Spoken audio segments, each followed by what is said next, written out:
Oh, that is music. That is some awesome. There's music going on in the background. That's music. Yes, John, it is. Well done. Yes, it is. It was also a countdown. Hello. It was. And it was counting down just so I had an extra couple of seconds to make sure I had my tea. Tea is important. That's a very British thing, tea. Of course it was. Of course it was. Of course.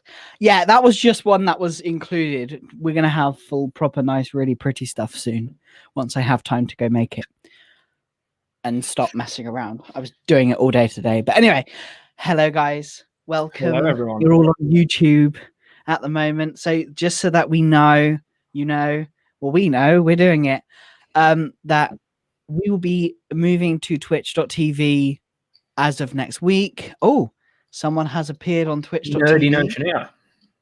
Nerdy Notioneer, thank you. And I'm now trying to find all of the stuff that I'm trying to find in here.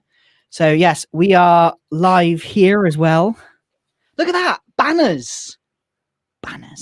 Professional. Not quite as exciting as what we'll have soon, but it's fine. Just teasing you all. Can we just do a quick reasoning as to why we're streaming on Twitch rather than YouTube moving forwards? Yeah, that sounds a good idea. So, I mean, a couple of the reasons. Firstly, is obviously Twitch is a streaming platform and YouTube isn't a streaming platform, which is one of the reasons. When it comes to YouTube, the streams are, they don't perform particularly well in the replay. I mean, the podcast will definitely still be there. We could technically still stream to YouTube, but when moving forwards into other things that we'd like to incorporate into the stream, making the stream a little bit more interactive and fun for everyone watching and us, it's quite hard to do that with StreamYard or Restream or any other platform like that, other than OBS. And in Twitch, you get more flexibility, and we can play around and have a bit more fun. And I mean, my motto is fun first. I don't know whether John is fun first or. Yes, it always has been. Yeah, you're a business person, so it's like finances and fun is like. Meh. Yeah, look, I am a business person, but I'm not just a business person. Like, I want to have fun. That's fair. So yeah, like there will be lots of countdowns soon, Gail. Beautiful countdowns that are counting down. Maybe we should do it like in a Notion thing with the numbers changing. That'd be kind of cool. What we need to do, though, is we need to make sure that they can see you bobbing your head to the countdown music. just make it like. Well, we can. We could actually make a transparent bit at the bottom where both of us just like. Well, because I've seen countdowns on other people's streams. Live Streaming Pro is the one that comes to mind, where they have like a clock in the middle that's completely see-through. You can see her dancing around and jumping about, and the music and the countdown, and I'm like, yes, that would be perfect. Yeah, well, that's something we can do. That's not a problem. Oh, and the Discord has gone off. So in other words, it doesn't know that I'm streaming. So in other words, streaming mode is not on here. Good to know. Thank you. So also, that was beautifully transitioned and like segueing in to the fact that finally the community Discord is up because I spent far too long messing around and having fun with it. There's a bot, so you'll know anytime that we're live. That includes me personally, Danny personally, any videos that go on YouTube for both Danny and I think. As well as the videos, I know the streaming works because I got notified that I was streaming, even though I was streaming, obviously. So I got a notification on my phone saying Danny Hatcher is now streaming, and I'm like, yeah, I know, I'm talking on stream right now. Danny, did you know that you're streaming? Did you know? No. Cheers. Oh, thanks. That's really useful. So yeah, the link is also in the description of this. I think. Did you add it? I think I did. What, the Discord? Yeah, the Discord link. The actual correct Discord link. It was the top link. She got the words. So yeah, good morning to Sarah, and yeah, the head bobbing. Thank you for the gifts. They are so brilliant. Any gifts that anyone creates, just send them my way, because they are fun and I do enjoy them. Oh yes. And of course, we do still have the zooming. And hopefully it won't kill things this time. Yeah. Cool. So just make sure your camera doesn't fall off and break, you know. Don't.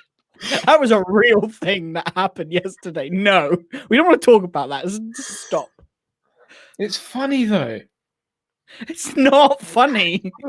Okay, I'll rephrase that. It's funny for everyone but you. Yeah, it's a very big difference. Anyway, so today, what are we talking about?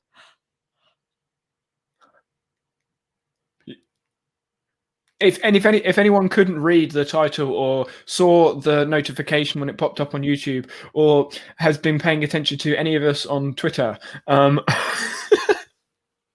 yes, applications. Lizzie did give out a pretty good guess. Notion. That is a pretty good guess. Yes, yeah. There's a good couple of predictions there. So Lizzie's guess Notion. Well, we'll get into that. And Dale has gone early predictions, Notion, ClickUp, G Suite, Rome. Interesting. So Bass's video is in my watch later list. I haven't watched it. You know that watch later list, which you're not going to watch from, that you just keep adding more to. And then have you not seen my productive consumer video? That was a link to the productive consumer video. That was the point. Have you managed to watch through my Notion trigger video yet? No. You've just got like 30 seconds in, got 2 trigger and they're like clicked off. I got about a minute in and I was just like, nah, enough now. It was beautifully made, I have to say. Like, as we got further through the video, there were just more and more tiny little things that I just wanted to reach through the screen, grab hold of you and kill you. Oh, it's so okay. I'm not going to say it was fun making because it wasn't fun making it. It wasn't. I was like, why am I doing this?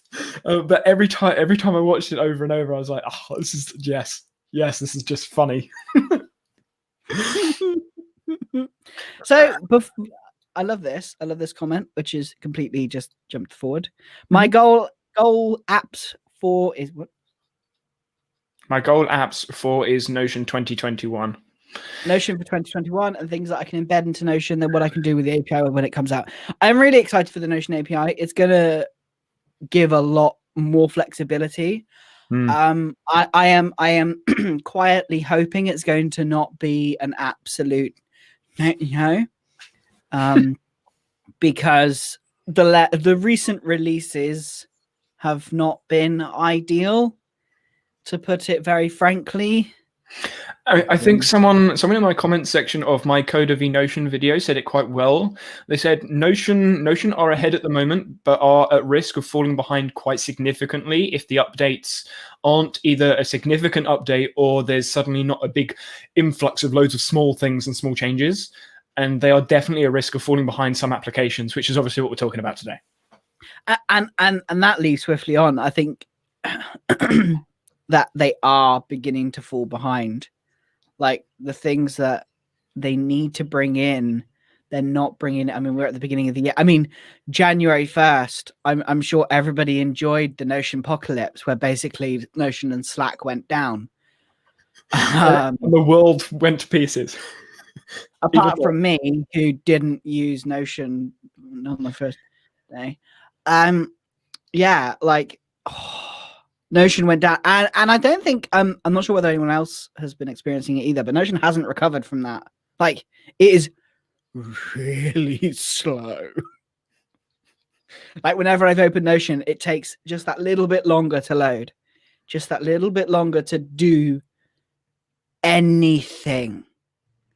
See, I haven't seen that much of a performance issue, but then most of my Notion use isn't in my space at the moment. Most of my Notion use is in other people's spaces. I'm like all over the place. And like my Control 1 is now someone else's space. I don't. My dashboard is like Control 8 now. It's slowly gone down. Wow. Partly because I'm using other applications, but also because I'm helping a lot of other people in their Notion spaces. But yeah, so my dashboard's now Control 8. It may still work its way back forwards, but yeah, my app use has changed all over the place. I mean, yeah, slow, really slow. Yeah. Notion is But I don't think it's Notion specific, because I have seen in other communities, other applications are slowing down as well when they're using it on Chrome. So I know some Roam users have started to say, well, what's going on? It's suddenly quite slow. Oh, interesting. Yeah, ClickUp's had some moments where it's just not functioned. Yeah. So there are some other applications that are quite the demotion. Quite the demotion. Control 8. Let's dive into that then. Yeah, actually, let's go with you first. I think you're an easier answer. What applications you'll be using in 2021? I think you're an easier answer than I am, because you have less time to explore. So my applications for 2021 at the moment, in terms of productivity, getting things done, my primary app now is ClickUp.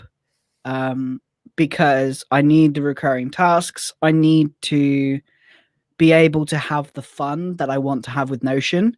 ClickUp is 100% focused on just getting the day-to-day stuff done, distributing tasks between myself and Rebecca, who is my OBM VA thing, person who makes sure I get things, helper, supporter. Elf, we're still in Christmas mode. We're not in Christmas mode. I am so over Christmas. Anyway, so my main app at the moment is ClickUp for task and project management. That's not to say I don't like Notion, and I still suggest Notion to many people. ClickUp for me has become more important because I want to focus less on kind of the exploration of task management and the creativity of task and project management, and focus more on just getting things done. As Layla said in quite a few streams back now, like people in Notion. Well, it's beginning of December, so yeah. Goodness me, it's been as Layla said last year, like it was. Notion is for people who want to have fun with their productivity, who like enjoy making productivity different. And for me at the moment, that's not a priority. My priority has shifted. Gone. I was going to say, if you're focused on actions, i.e. tasks and projects, if you're focused on wiki, doc style information, I still think Notion is... Well, Notion is still involved in what I do. Very much. Like it's just not my task and project management. My project management and tasks are inside of ClickUp, like doc style management, not file management, but wiki management is always going to be Notion. My course junkie is still like really active, like how I complete my courses, how I keep track of my courses. I still prefer Notion for note taking. I think it's going to be hard for me to find another app that I prefer to Notion for note taking. I've explored. No, I haven't explored. I've watched you explore the apps, and I'm like, yeah, I like Coda, but I want to have that full page. And I was looking at how my own systems could be moved into other apps, and I haven't found one that could do it yet. So a couple of things. Yeah. First, I'm glad me exploring applications makes your life easier. You're just like, I don't really like that. I don't really like that. I don't really like that. Okay, never mind. Yeah, well, that's what you're here for. Exactly. And then, I was going to say the second thing before we move. I saw Gary's comment as well. Course junkies, right? Chess. Have you actually done the course, or is it just sitting there like all the other courses?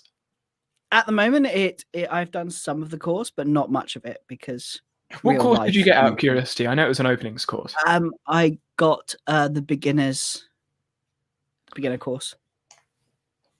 Fair enough, because I don't do courses, and I was just curious. No, you don't like courses. Well, one of my big strengths is learning, so I enjoy learning things. Sometimes just for the sake of learning. And that's exactly what the YouTube channel is about: learning for the sake of learning. And I think who is it? Someone was on stream. Was it Esme? Is it Esme? Yes, I got the name right. Whew. Good. Because I had Lizzie or Esme in my head. I'm like, which one was it? But Esme was in the chat yesterday on stream when I was exploring Airtable, and there were just things about Airtable where I was exploring, and then it was like, oh yeah, you need to pay for this feature. I was like, okay, and I click on something else. Oh yeah, you need to pay for this feature. I'm like, okay, fine.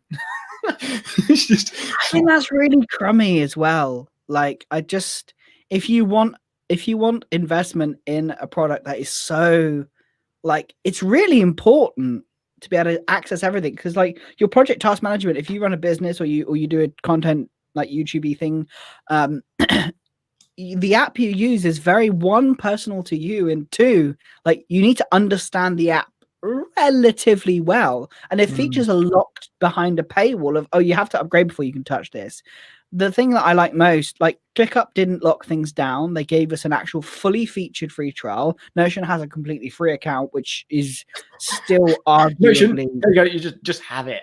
like Notion, just have it and enjoy it. I think now they're even giving the API on the free account now. Content API. I just like, okay, why would anyone pay for Notion? Like, yeah, that's where I'm at now. I'm like, well, why the hell is anyone paying for it? Teams, maybe, but even then, you could get away with guests. It's just, if you can't be asked to get away with guests and you just want to give everyone access quickly, then who cares? Like, it's nuts. Who would pay for Notion? And I think personally, that's going to backfire. Potentially. I mean, I don't know how the business is working. I don't know where if money comes in, how, or anything like that. And I fully support it being free when it comes to accessibility for all users. Completely agree with it. But as a business, I have no idea how they're going to last unless they bring like crowdfunding support and be like, hey, everyone, we've given this to you for free. I think because with like the evidence of the timeline view being restricted, not restricted, partly restricted, somewhat restricted. Nasty. Like, I think they are going to be trying to focus more on the enterprise users, and I think hot take.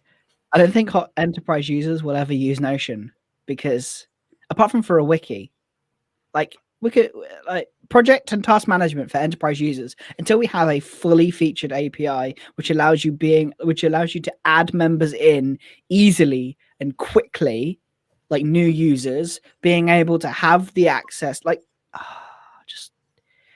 and that leads to a question. Gail, I'll come back to you and Odin Notion there, because I want to talk about that too, because that's kind of we've got Gail's comment as well that we were gonna go through. We'll go back to that. It's Gail's, then the nerdy, and then yeah. All right, we'll just do that. We'll do your order then. No, I'm just saying we've got those things. You can do whatever order. You're in charge. It's your stream. I'm not taking control. Upside down is preferable to the dumpster fire comments about recent. Oh, yeah. I can't even say anything funny about that because it's just funny. I looked at Francesca's video going, I've gone back to Evernote. And then I looked into Evernote like, oh, so how's it doing now? Dumpster fire. Goodbye. I'm not touching Evernote with a barge pole. Thank you very much. So there is a new app that I ran across that seems interesting, but is not user friendly. Sorry, there's not much else to say about that, is there? Oh, agreed. That's why I said to, like, because it was a short just. It's just like, boo. Yep. Amazon Honeycode Beta. Ooh. I'm going to look that up now. No, it's interesting, but not. Yeah. Yes, I have heard of it, and it is on my list. It's on my list alongside, I think, about 500 and something apps that I still need to explore. I've got application builder. That's fascinating. Oh, I might do that as well. Yeah. Well, Esme showed me anytype.io yesterday. Like, exposed me to that one. Apparently, I was already following them on Twitter. I just hadn't signed up to their beta. Another one I saw is Ample Note. That one intrigued me. Ample Note was one that I was like, oh, I quite like that. The ability to do tasks that are not actually weighted by date, but weighted by the amount of work you do that automatically fill. I liked that. That was really nice. But I'll probably have to go back on stream and just grab some of these, because I don't have any note taking up right now, and I can't be bothered to take notes right now. Fair shout.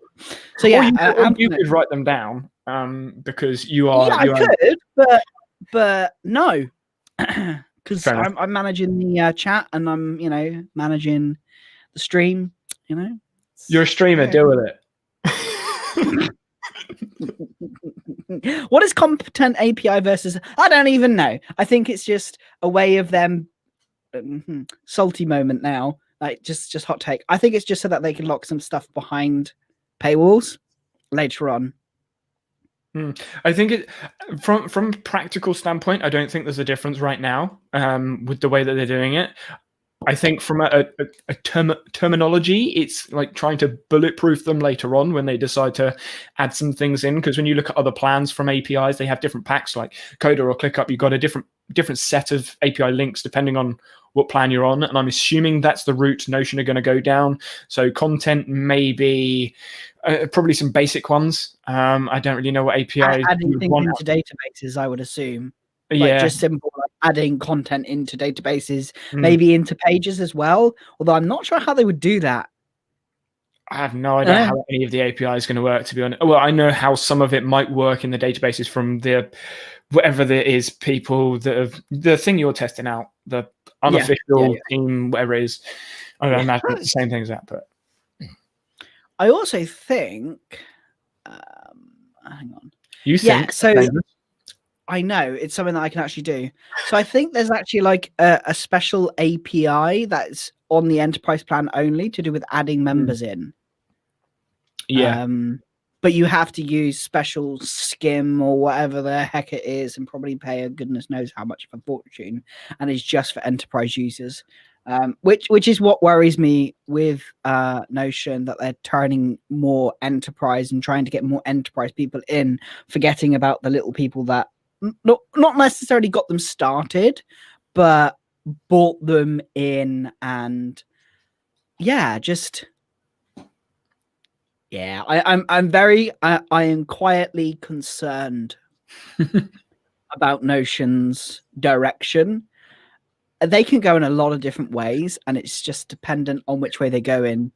I was going to say that I think the thing is, and you see these conversations in Reddit all the time, who is Notion's target audience? Like when you look at Rome, research is obviously their target audience. Coda, docs. The doc, which is why they have the inline formulas and all those functions, the doc is their target audience. That's the function they're serving. ClickUp are kind of task project management-ish. They're exploring docs and they're trying to do everything, which I don't think is working very well. But they are definitely more action-focused. Todoist is very simple. Tasks. Full stop. It does tasks extremely well. Tasks, get over it. Yeah. Yeah. Whereas Notion, it's like, let's try and do a bit of everything. Very similar to ClickUp, but ClickUp do some stuff really well and other stuff quite poorly. Whereas Notion does everything second or third. Which averagely. It could be a pro or a con. I mean, like I said in the Coda video, Notion's templates were something that set Notion apart from a lot of applications. Now, it's almost like a framework. You have to have templates. It's almost something you need. Yeah, I mean, ClickUp has templates. They're okay. But they are getting working on them. They're working on them. I mean, I think Notion's target audience is not very clear. It's really bad. Like, it's just everybody, enterprise users could use us. But really, the truth is, I noticed, especially on Reddit and Discord, most users are using Notion for school. Student plan. And Notion, like students. And I think Notion... I was going to say, it's literally... Are you going to talk about... You keep interrupting me! Shut up! Like, I think that Notion is missing a trick here. Like, they are actually missing a really important trick with having school templates and focusing on the business side. And it's just, people like it in school. I was going to say, what Esme said, because of the pro plan is free for educational students. Very, very true. And that's the main reason I started using Notion. And I think the other big reasons for students using Notion over bigger businesses and companies and et cetera, is the way Notion advertise. When you look at Google Ad Trends, I don't know whether any of you do, but when you look at Google Ad Trends or Google AdSense or anything like that, Trello, Asana, ClickUp, they are being advertised on business platforms. They're being advertised on LinkedIn. They're being advertised on websites. And they're being used in YouTube ads. So ClickUp ads show on my videos, even though it's a Notion video. So it's being shown in front of business people. Notion's marketing is influencers, and influencers' main target audience are students or millennials and younger individuals, which can cater to educational students like either young 20s, like late teens, that sort of demographic. So it's their marketing that has given that audience, whether it's the audience they want or not, it's kind of like tough shit. It's just like that. Yeah, That's who you've gone for. And that I think is going to potentially, depending on how they do things, could come back and bite them on the butt, because and we're already seeing that with what happened with the timeline view. People are like, well, why the hell do I not have full features of the timeline view? Oh, we don't think students would need that. Well, just because we don't need it doesn't mean we don't want it. And this is an app where you gave us everything. So don't start cutting things out. Otherwise, you're going to lose people. It's just like, right, well, then you're no different from, ClickUp and I was going to say, they've built an expectation that it's going to be extremely difficult to follow on. Like, it's free. The app is free. To earn money with a free app without changing expectations, I don't know how you do that. I'm not a business person. I'm not a marketer, but I have no idea how you do that. How you suddenly go to people and say, this app that's free, it's not anymore. You're going to have to pay for it. Notion thinks it can keep long-term customers from getting to them during school, but they are not making the needed improvements to keep them. Correct. Absolutely. And that's the truth. Like, bear in mind, I came in from a business standpoint and I'm moving away because they're not giving me what I need. And I'm the one now, what I need now. And at the end of the day, I'm the one who's going to pay for it.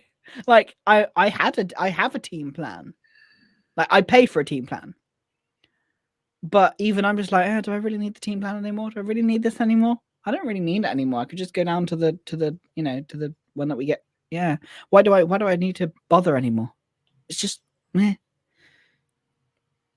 And because I don't need it.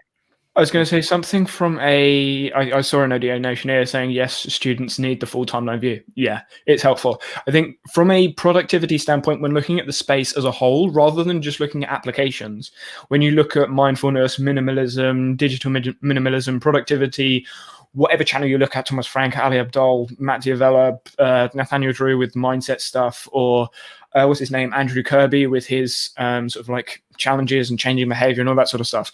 No matter who you look at, it's all about like minimal things. That's what everyone's looking for, which is why Notion was so good, because it can be as minimal as you want. Whereas the business side of people don't necessarily want minimal, because they want the alphabet soup, the KPIs and the OKRs and all the chart tracking and the stuff for some reasons. But even that, though, with the OKRs and KPIs, like, I still hate them with a vengeance. But I was willing to switch to ClickUp because it gave me everything I needed, and I just sacrificed a slightly cleaner interface. Like, from a business perspective, if I can do more with an app that doesn't look quite as nice, I will. Like, I just will. Like, I don't need it to look minimal and overly attractive and pretty. I like that. That makes me feel good, which is why I still will use Notion, because Mario help me with, like, not quite to that level, Danny. But it's true. Like, having the flexibility and freedom to it's so hard from this. Yeah. So yeah, that's what I was giggling at. Yeah, because a lot of the time they don't know what they. Yeah, exactly. I will put a small disclaimer. Students are easy to sell because a lot of the time they don't know what they need. That's not just students. There are a lot of people in business and adults that say, I'm going to use Notion. And you're like, okay, what do you want to build? I don't know. Okay, why are you using Notion? And to be fair, it's not just Notion, it's also ClickUp. Oh, actually, yeah, that's a good point. So I spoke to Evie, another ClickUp consultant on, what was it? I think it was the 7th when it was that conversation, and we were sort of going backwards and forwards. It was on her channel. I think it's still there. And we spoke sort of. It was a battle kind of Notion v ClickUp type thing. I looked at that. I looked at that and went, "What do you mean? You're in ClickUp, you muppet." it was a very level. Well, not actually. It was a very level playing field. Spoilers. Yeah, spoilers. Very level playing field with both of our views, but both of us had the same friction points with clients, whether it was ClickUp or Notion. Clients came in and then they didn't have a system. And both of us, like she was saying, a load of people that want to use ClickUp don't know how to do it, why to do it, what to put where. They were asking for more than just, this is how you use the app. And I think that's consistent across the board from what I've experienced, what I've seen in communities and the rest of it. And then the people that do know what they want out of the app, they just need a little bit of guidance as to where to go, what buttons to push, and they're off and running, which is why those conversations are very short. It's just, okay, I'm stuck at this bit. How do I get through this little friction point? Half-hour conversation, done, out the way, and then they're off and running and they're doing their own thing. I'm one of those people. Okay. Yeah, and Notion is really good for discovering what you want. Mm-hmm. And there are some, and I'm looking at it from, and I think both you and I are looking at it from a systems perspective. We are both systems nerds. We like figuring stuff out and finding that.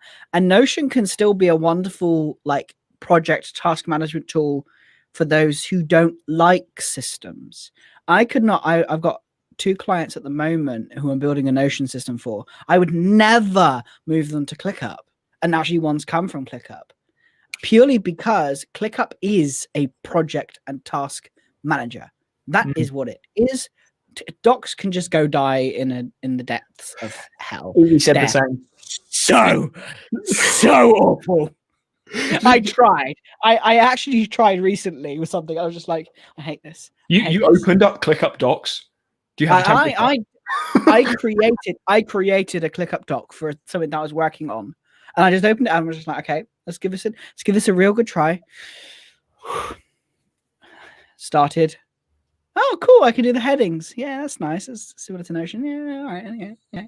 Okay. Okay, cool. Yeah, right. Yeah. Can I import like my tasks so I can see that instead of, oh no. Don't fucking do that. You can. You just won't see it. You shouldn't. You won't see it for like 10 minutes, and when it does, you won't be able to scroll or do anything. It's just like when you've done that, right? That's it. It's like, yeah. It's like no, a noodle on a dog's head and asking it to eat it. It's just like, I can't do it. Sorry, peanut butter. Yeah. Oh, and I think it's funny. That's literally the first. I can't. It was like 20 minutes into the conversation. Even was like, so where does Notion actually like outdo ClickUp? And I said the first thing I said was Docs and Wikis. She was like, yeah, I did notice that when I was looking around Notion a little bit. And I'm like, yeah. And ClickUp Docs are awful. She was like, yeah, they kind of are. Obviously, she had to be kind of political about it because she works with ClickUp and the rest of it. But yeah, she agreed, and I think Layla's similar. Layla was similar when we spoke to her. It was yeah, they do it, but they don't do it very well. And I know they've recently hired someone. Sorry, sorry, I interrupted you. Go on. I was going to say she. What was it? She said she uses them, but no, she doesn't use them, and she doesn't like using them. And she integrates ClickUp into Notion or Notion into ClickUp. I can't remember which one. I think it was ClickUp into Notion, wasn't it?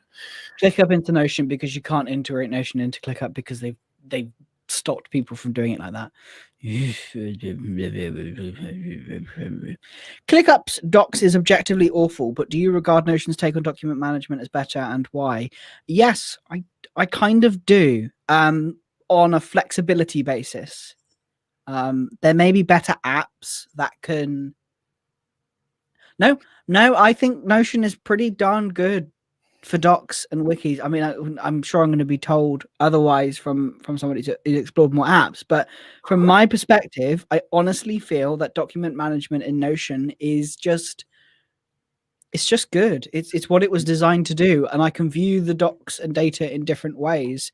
And I can still use the power of databases inside of those docs and still have dashboards inside of those docs and still have things that I want to see in different ways inside of those docs. And the, you know, the inline links now are really clean and they are really nice. And the ability to hide properties and the ability to jump between and connect different things together, all the things that make Notion good for, or good or standard for project management. That's why it's good for document management. In my personal take on that is the fact, because it's not just a Google Doc. Yeah, I was going to with applications. I mentioned this when I was talking to Tom Solid. Essentially, every application is really good at a couple of features. Most applications nowadays have so many similarities, it's hard to see the differences. And with Notion, because it covers so many bases, it can't be outbeaten. Outbeaten? That's not English. Wow. It can't be beaten. I was gonna say outdone, and then I was like, no, I'm gonna say beaten. But yeah, it can't be beaten by many applications when it comes to just overall, overall features. Because most applications, if they do something, if they do something better than Notion then picks up something else that app just doesn't do.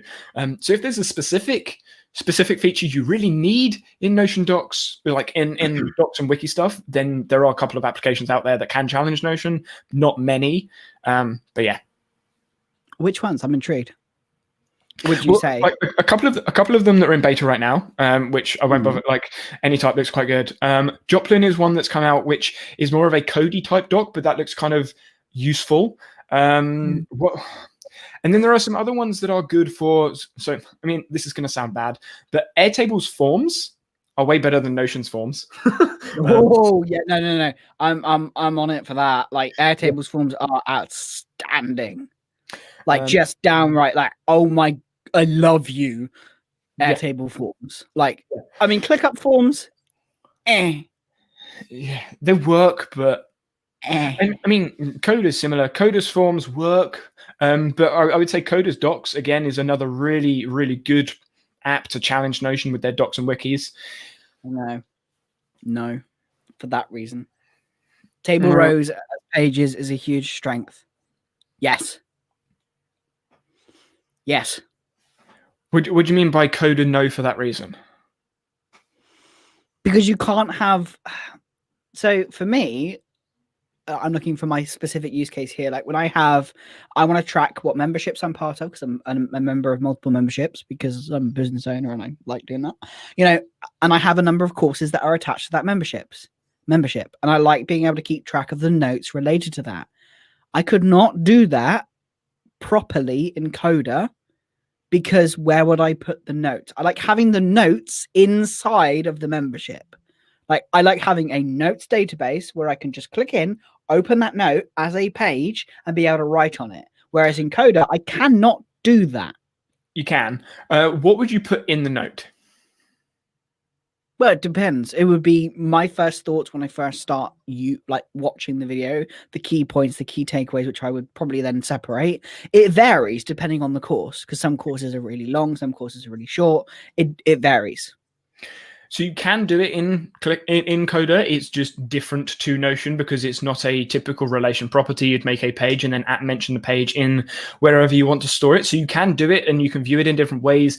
You just have to change the way that you think and sort through information, which as a Notion user, I don't like it. Yeah, I was going to say, as a Notion user, maybe you just don't like that way, which is fair. Yeah, I just think it's simpler. Like, why do I have to add a page to be able to access that page? I want to be able to just come in because it's just adding an extra step into my workflow. And the more steps there are to add, the more work I've got to do, the less time I'm going to want to actually do it. I want to be able to just come in, type a name, open it up and start typing. I did see that notification as well, Sarah, and I'm excited too. Okay. Yeah. Okay. If that happens, then... But the thing is, if that happens, I could put that on the end of so many different adjustments in so many applications. If this app did this, if this app did that, if this app did this, or if it just did this, if it just did, it's like the Christmas episode of the Notion like podcast. It's the exact same thing. If it's always if. I want to go back here. I wanted a slideshow in Notion, especially for a flashcard template I was building. Since Notion doesn't have this feature, I went and found what it did and embedded that into Notion. That is nice. The embedding inside of Notion is nice, but Coda can do that. The slideshow, there was an add-on. I cannot remember the name of it, but it was in my add-ons video, and they made slideshows from your content inside the Notion page. I can't remember what it's called.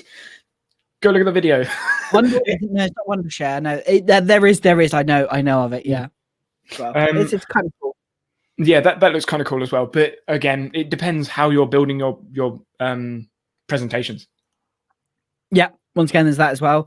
The embedding feature is also I like that as well, bringing everything together. And I still think that Notion is the glue that brings things together, which is kind of their marketing in a nutshell. Yeah. It's the all-in-one workspace, even though I don't like the term, where you bring all the... No. It's just like bringing everything together. It's not the workspace where you only use this one app. It's the all-in-one workspace where you bring everything together in one place. And once I'm more familiar with ClickUp, I may end up exploring, seeing how I can use the two in tandem. I doubt it. But just for fun, just to see what happens. Because, of course, I still do like nerding out about Notion. I mean, you could do it. I mean, I've spent an unhealthy 50 hours trying. Did it not work very well? It was literally like Notion recurring task formula workarounds for so many things. It's just like I can do it, but ugh. No. I don't mean like using Notion. Using ClickUp like Notion. No, I mean as in embedding ClickUp into Notion. Yeah, it's just not nice. Fair enough. You can do it, but because it's instead of having a linked database like we do in Notion, you'd have to embed it on multiple pages to see the same sorts of things. And if you're going to do any sort of editing, you have to do it either ClickUp. I mean, yes, you can and like engage with the embed, but depending on what you're looking for with the Notion embed, you may be restricted. So you may have to actually go to ClickUp to edit something to come back to Notion. And it's just, I don't like it. I didn't like it. It was too much of a hacky workaround for me. Yeah, and that's the problem, isn't it? It's like you're so close, as Sarah's just been saying, like you're so close with just having that app. But I think everyone is wanting things to just be really, like, to be able to have one single app. And I was under that impression too. But my question now I'm beginning to ask, why? Why do you want to have one single app? Because you want it to be easy. Okay, but is it easy? Is it easy, for example, inside of ClickUp when you want to use docs and create a doc wiki where you want to track all your courses that you're taking? No, it sucks. It's harder. And then inside of Notion, when you want to do recurring tasks inside of Notion, that's your all-in-one app. Notion's recurring tasks. That's shit. You can do it. You can do it, but should you? I'm not going to go into the terminology. I was going to say I'm not going to go into the terminology because I don't like terminologies, and every app has a different frigging language. It's just like so stupid. But the analogy I like using when it comes to what tools to pick is the building analogy, where you've got a builder, they go to a site, they take a certain toolbox to that site, and I would see that work site as their workspace. That's their workspace for that job. And for me, my workspace is here, but it's my screens. What can I see on my screens? The apps that I'm using on my screens for that job. So the applications I'm using when I'm creating content are things like Filmora or Affinity Photo because they're imaging editing or video editing or things like that. When I'm exploring applications, the app is obviously what I'm exploring, and I have whatever note-taking app I happen to be using at that time whilst exploring an app, note-taking app whilst exploring an app, taking notes on it. Yeah. So I'll have two different apps up at the same time. So I wouldn't see my workspace as one app. I would see my workspace as the screens I'm using. So the applications I'm using would be the tools I have in my workspace. So I don't see a tool as a workspace. I don't think they can be the same thing, which is my roundabout justification of why Notion can't be all in one workspace, because it's not a workspace, it's a tool that's in your workspace. Does that make sense, or have I just babbled? It does make sense. It makes perfect sense, and I completely agree. Like, I'm embracing the toolbox. I'm someone who likes simplicity and making things as easy as possible. But since embracing the toolbox and since going, okay, well, what do I actually need for this? What do I need for my project management? Well, I need to be able to do recurring tasks. For goodness sake, I've got so many repeated things I've got to do. I need to make it easy for my team to see what's going on without having to click through hundreds of things that is just based on my own brain, not what is a structure. I mean, ClickUp still is, but you said brain, which obviously second brain is the first thing that comes to mind. Building a second brain, I know the philosophy is to have loads of applications going into one specific area. And Tiago's used Evernote. He has used Notion. He has used Roam. I don't think he has a second brain the way that he potentially either deliberately or unintentionally portrayed, because the image that comes to mind is what are you laughing at a comment? Yeah, sorry. Oh, weekly calendar view. Yep. ClickUp. What? There's loads of applications that do it. But the image that comes to mind is bloody Notion. Yeah, is all those apps going around the top and then the second brain down here. But I don't think this second brain is one app. And I don't know whether that's an image thing or whatever. But when you look at Tiago and the applications he uses loads of applications, obviously, in his second brain. But he doesn't have a second brain for everything. It's a second brain for certain things. So my understanding currently, he may have changed things, is his note taking is now in Roam instead of Evernote because of the linking, but he doesn't use heavy linking. His task and project management for him is in Things 3, which is a Mac only thing. And then his team project management and stuff is in Notion. So he's using 3 applications. That's not a second brain, it's a toolbox, which I know is a concept he speaks about, a digital toolbox. But from the articles I've read, maybe I'm missing something, forgetting something, or maybe he's rephrased things. But he portrays it very much as this is my second brain, full stop, this is my app, where it's definitely a toolbox, a collaboration of tools together. I think it's the collaboration of tools together that turns it into the brain. It's the brain that's multiple synapses going into different sections and places and different routes and different methods and different, different areas. But then if you say, okay, it's multiple tools, how come not every single tool he uses is his second brain? And it's that diagram of all these things going into one thing. So is it these tools are classed as my second brain, these tools are classed as my, I don't know, skull, exploratory brain? I don't know. Like, where do you draw the line to this is part of my second brain, this isn't part of my second brain? I mean, I think it's all part of I think it's all part of the second brain. Like I think the second brain is an idea. From my perspective, the second brain is para. Like, that's how it all comes together. It's the projects, areas, resources. Like an archive, but we don't really talk about archive because I don't really know who uses it, to be honest. I do. Like, do you have it as a separate folder, or is it just? I do on my. I do for file management. I do for file management, like when I'm archiving files, but that's about it. But even then, I'm kind of like, well, if I need to archive them, do I really need them? Am I just hoarding now? And so there's that argument that's there. All your memory on your computer. Basically, yes. The however many terabytes of memory you have. We won't talk about that. And then yeah. As work, home, hobby are merging together, Notion seems to be an app to go to at the moment. Yes. I'm tired to think in what. Yes. Yeah, that's something. It's, and I think that's where the toolbox analogy comes in. Like, if you know what tools you're taking to like your building site, then you don't need to know that.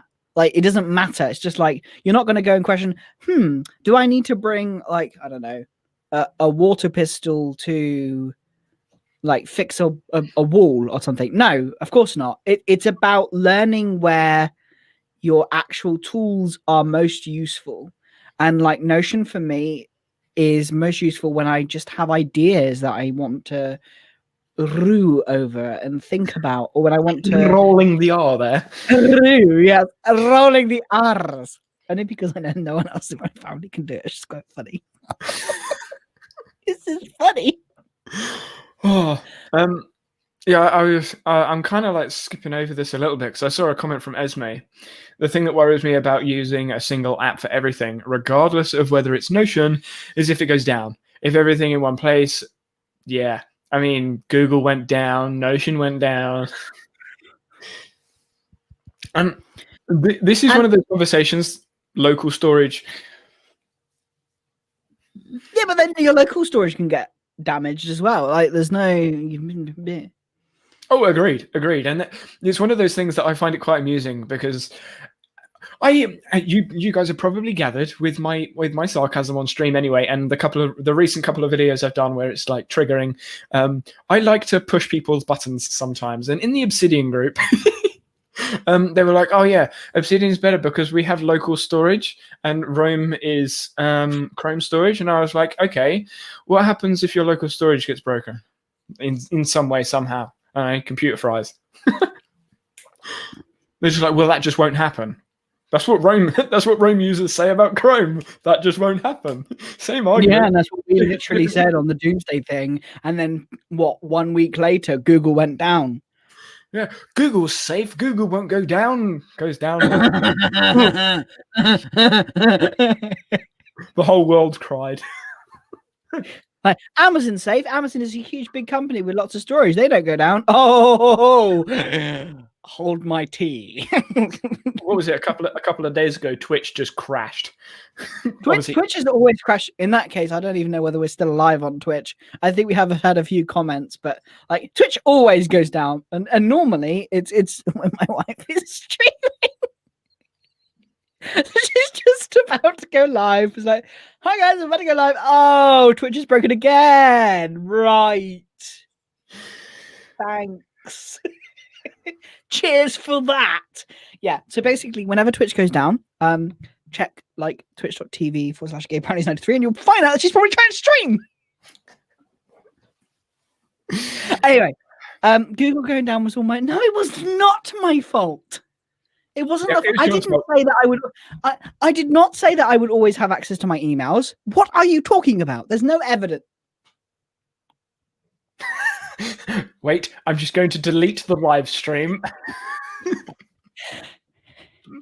No, okay, let's go back up. Catch up with the I'm going to delete the live stream and the podcast where we spoke about it and the other live stream we spoke about it. Wow. That is the benefit of being on Twitch. You can have a really long comment. Agreed. However, I just thought the beginners. Yes. Well, it's FOMO, isn't it?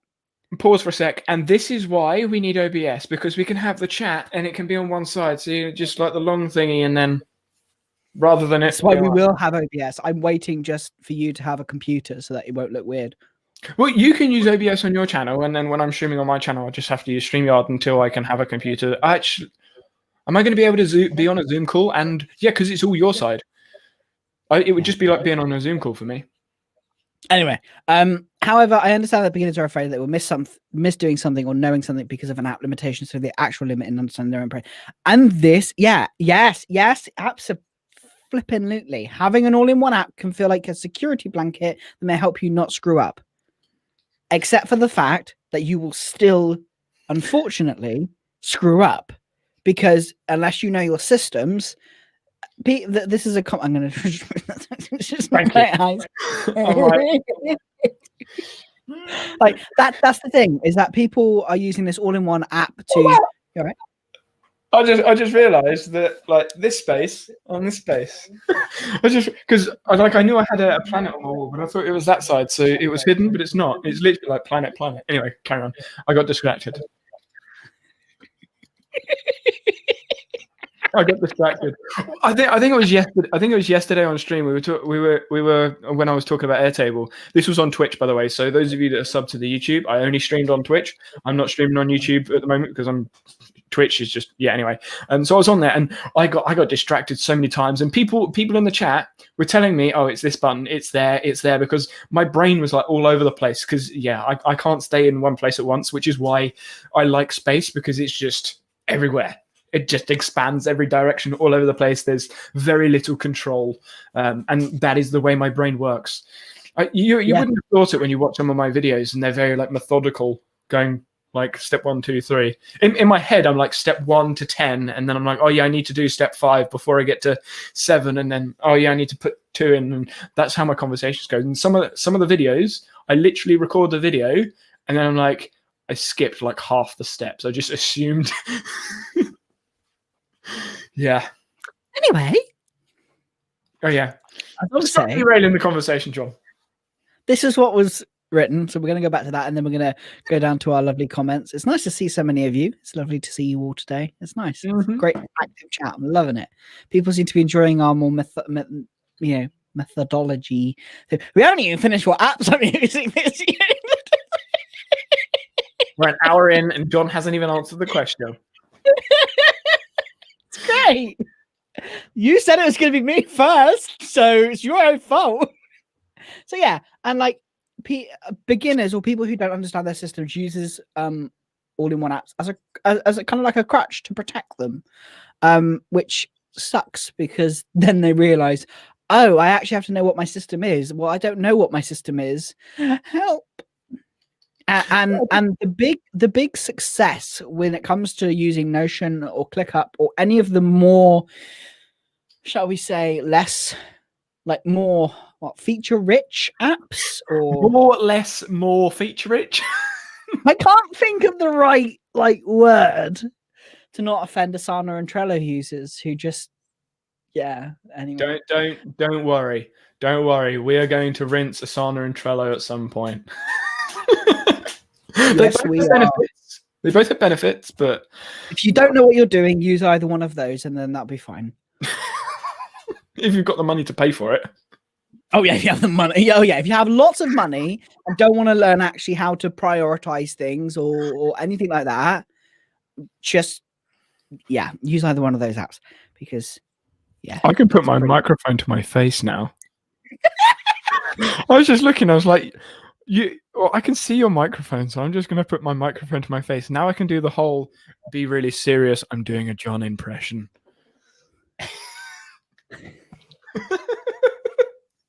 Again, I told you my brain. You still can't do the zooming in like me.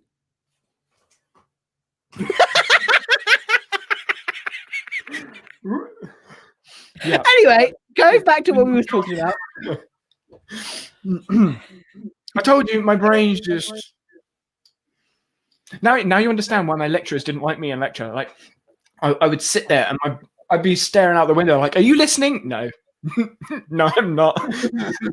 I'm like 4 weeks ago in a lecture thinking about how that applies to something that doesn't respond to this lecture at all, and they were like, "Oh, you're going to fail." I remember again going sidetracked. My A-level maths teacher said, "You're going to fail because you can't focus." I got an A. Reverse it. Anyway, carry on. A little bit of a personal rant there whilst going sideways, as you do. I'm tempted to write a mini essay and see if it would take up the whole screen. Go for it. But a show. Go for it. Yeah, but he's just going to type the same sort of words, and it's just. What you'll have to do is you'll have to make us both big, and then we'd still be able to be seen, maybe. Yeah. I don't think that would actually work, because it would come right to the top. So no, probably not. No, because now I'm right at the top of the screen, whereas now I'm like halfway up. No. Okay, right. We're business people. We're serious. We wear suits and ties. No, we don't. Anyway, I'm just trying to catch up with the chat. It's going so fast. Anyway, that's going to be quoted, isn't it? You're in the and in Notion from Esme's, weren't you? Yeah. Thank you. Correct. And I think that's what pushed me away from Notion. I think for me, that's what pushed me away. Notion pushed you away from Notion. Away from Notion. Yeah, but it drew you to Notion to start with. Yeah, it did. It did. Well, no. It was kind of the ability to do exactly what I wanted. And then I realized what I wanted wasn't to have to keep like updating and changing and tweaking and doing and blah, blah, blah, blah, blah, blah, blah, blah, blah, blah. Like, I just find that I suppose you do change and you do tweak things over time, but in Notion, like the core system is always changing. Often the core system changes. And it requires you to be able to think about like and with the workarounds as well. Like when you have to try and when you want to okay, well I kind of wish that, for example, with your like your week, month, day thing, like when you wanted to add months in, or if you wanted to add like an extra little bit in, you were going to spend another half hour to hour adding more to it. But there's almost no application that I can see out there that actually gives you that ability to say how many days, weeks have you got left, and associate that with a tick across a color or anything like that. Obviously, Coda does it because Coda's got formulas. But other than that, when you look at them, like almost every single task manager application that I have found, trust me, I've explored a fair few, none of them have a countdown. It's how many days you're overdue and when it is due. And most of them will show you the task when it's due, but they won't give you a countdown of anything. You'll just say, that's something that's something that caught me and Rebecca out with ClickUp is the fact that, and when I just set due dates, which is what I was used to doing in Notion, she was like, wow, that's a huge task I've got to complete today alongside the other list of things that I needed to complete today. And now I don't have time to do everything. How am I supposed to prioritize this when there's like this? It shows up only on the due date, which is actually quite useless if you think about it. And it's funny because I mentioned that, I brought that up in the conversation with Evie, and she was like, I hadn't even thought of that. She hadn't even thought of having a countdown of however many days you've got to do the task before the project's due or anything like that. It wasn't something that had crossed her mind because she hadn't seen it in other applications. And I think it's very similar to most people that are solely focused on one app, is they don't think about other things because they just haven't seen it. With the moving subtask date, the subtask remapping that ClickUp have, I didn't even think of that until I saw it in ClickUp, which is why I explore applications to see how you can bring things together, mesh things together. That's why I watch you explore. That's why I watch you explore applications. It's great. And it's one of those things that there are so many small features in apps all over the place. I mean, one of the small things in Coda that I mentioned in the Coda v Notion is you title something and it gives you the icon associated to that thing. There's the message from Gail. And it gives you that thing titled, and it's a really small feature, but it's really cool. So it's, yeah.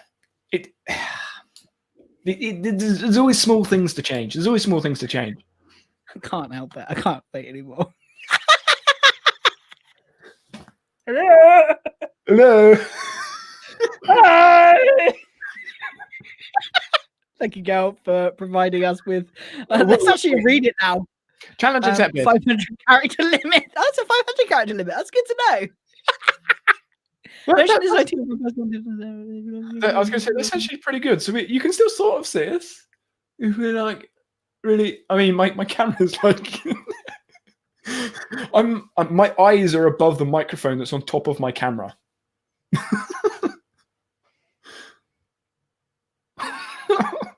I'd have to like, I can't get any closer to my table. Anyway. For a person waiting to understand, John, piss off. I pressed the wrong button, sorry. Yeah, I know you did. Motion as I do for you already know what you need and have a grasp of what features and apps will help you, and especially the features you know you like seeing but are of no real value. Yes.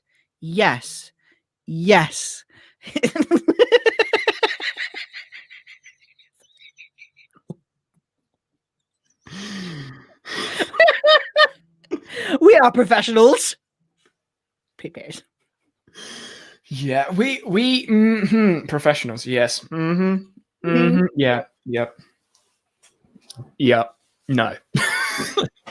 We are digital strategists. Hang on. We are unique professionals. We are digital strategists. We help you make your business really exciting and help you find the right apps. That was pretty impressive that you didn't laugh any sooner. I was expecting like 4 or 5 words in. I think I did quite well, actually. It took every ounce of like control not to Focus. You're like, I will anyway. stay straight face. Yeah. And that is the cold, hard truth. If you have money to throw away, yes. And this is specifically, excuse me, that is specifically related to Asana. People pay good money to build an Asana system. Believe me, I know. I've seen the course. And it's fine. But I just look at those courses and go, Notion could do it better. ClickUp could do it better. You have to create an entire stupid system all wrapped around Asana and something that's just like Notion and ClickUp. Sound effects. There will be. Once I've got OBS set up properly and all the string, there will be like loads of sound effects that we're going to just add in. I can just see it now. Anyone in the next like couple of months that suddenly joins us, probably from Twitch, because not many people find us on YouTube, which is one of the reasons we're going over to Twitch, because finding us on YouTube is basically impossible.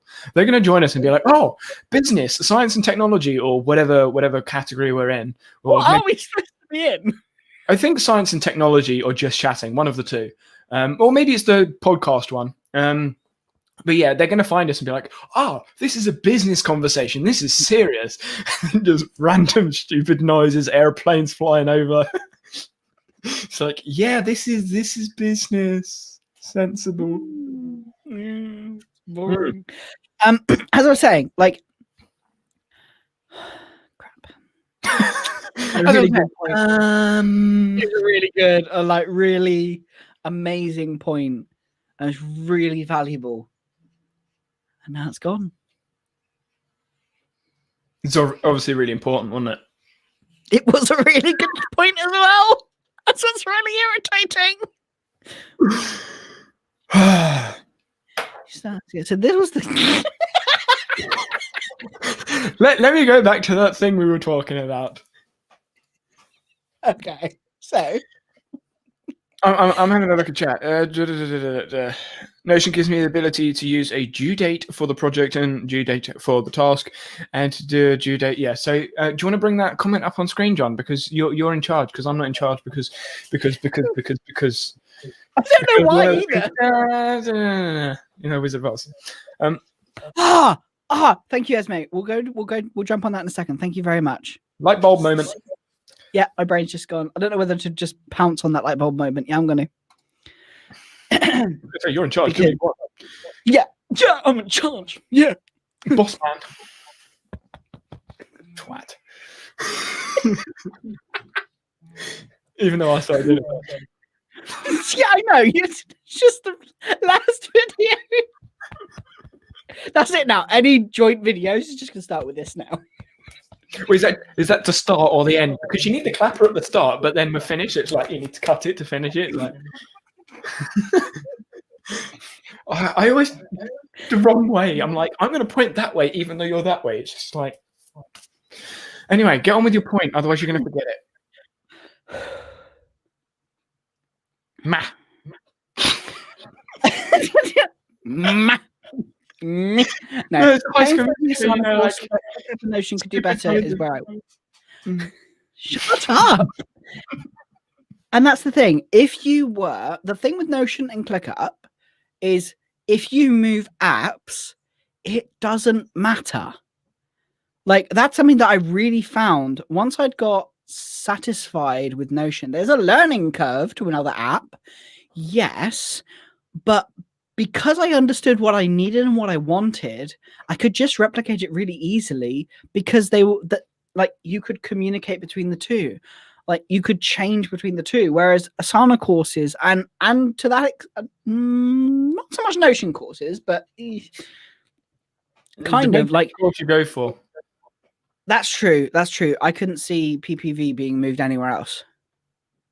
No, because that is so Notion specific. But then, I mean, if you look at some of the Skillshare courses on any application, you really question why they're courses.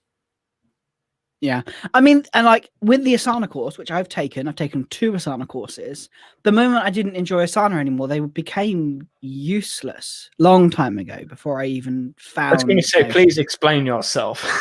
It was a long time ago, like when I was first starting in business, and I was intrigued. Like the moment, if I was to go back and look at the Asana courses now, I just go, well, this is rubbish. I can't do this in anywhere else. Whereas with a lot of what we create with Notion can be replicated elsewhere. And same, I not so much ClickUp because there is the boxiness of the app, but there are similarities. Even I've been like, oh, I like my ClickUp setup now. I wonder if I could transition that into Notion for people to use. And actually, yeah, ooh, that because they're so similar. Ooh.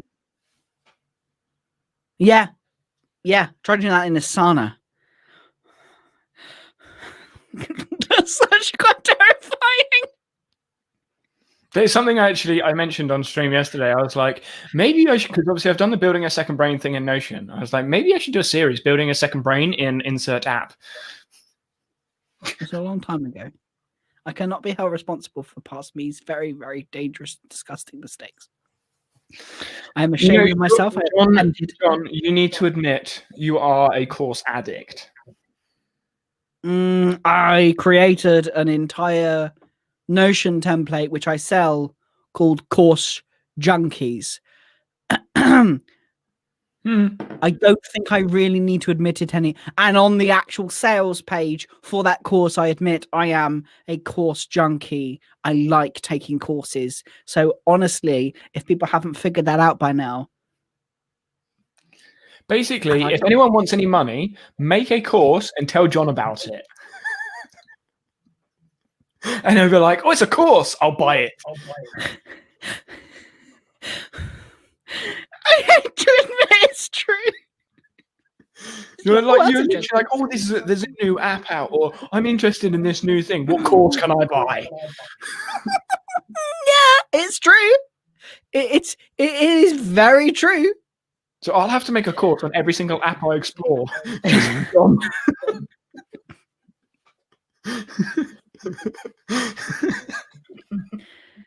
Another thing, like we're talking about Trello and Asana and those tools. I want to make a course. I just don't. Well, don't be on camera. Could be an audio course. Could be literally like with my courses. I'm not on camera. My actual courses, I'm not on camera. I feel it kind of detracts from the point. So I'm not on camera. I'm on camera on my live kind of like paid live trainings, but on my actual course videos for templates that I have, I'm not on camera. Don't worry about it. Don't let being on camera get in your way. Like, just don't go on camera. You don't have to. No. Anyway, sorry. Unless you want to put a personal branding to it, as in like a face to it. But I mean, you really don't have to. Perfect example. For those of you that are not familiar with Minecraft YouTubers, Dream is one of the biggest Minecraft YouTubers. Oh yeah, of course. Currently on the platform, and he has never shown his face ever. He's got 10 million subs now. Yeah. 10 million subs now. He's never shown his face. His face is the meme face thing. You know, the white face with the stupid smiley. Yeah, that's that. Because I mean, yes, he uses a Minecraft character, so you can associate him to a character. But I mean, yes, it's a game. And you can associate things to a character. Like exactly, yeah. It's your personality that comes through. As long as you're happy to be on voice, which is great, then I find that really is enough. I get a lot out of hearing people and listening to people, which is why I like podcasts and YouTube videos. That's you. I don't listen to you. Well, I do. And just to say, just because, you know, I wish I could put multiple comments up so badly right now, but yeah, I'm the same with courses. I'm the same with courses. See, I am not alone. I didn't say you were alone. So what other apps are you using other than Notion and ClickUp? Exactly. Are we talking productivity apps or just apps in general? Oh, your toolbox. My toolbox. Video editing is Descript because, oh my gosh, Descript is just so good for video editing. Oh, I love it. For scheduling calls, I'm still using Zoom for scheduling calls, OBS for doing live streams when I'm not using Streamlabs. Streamlabs for the podcast stuff. StreamYard. StreamYard, Streamlabs. Yeah, StreamYard. I always get the two mixed up and they're very different. So Streamlabs is OBS. No, strictly speaking, yes, but it's a fork of OBS. Oh, I know, but it is. It's not. It is. Stop it. So for like Facebook and like Facebook live streaming basically, and Twitter, I'm using this. So with your scheduling, you said Zoom. Do you use Calendly, Acuity? No, I use things.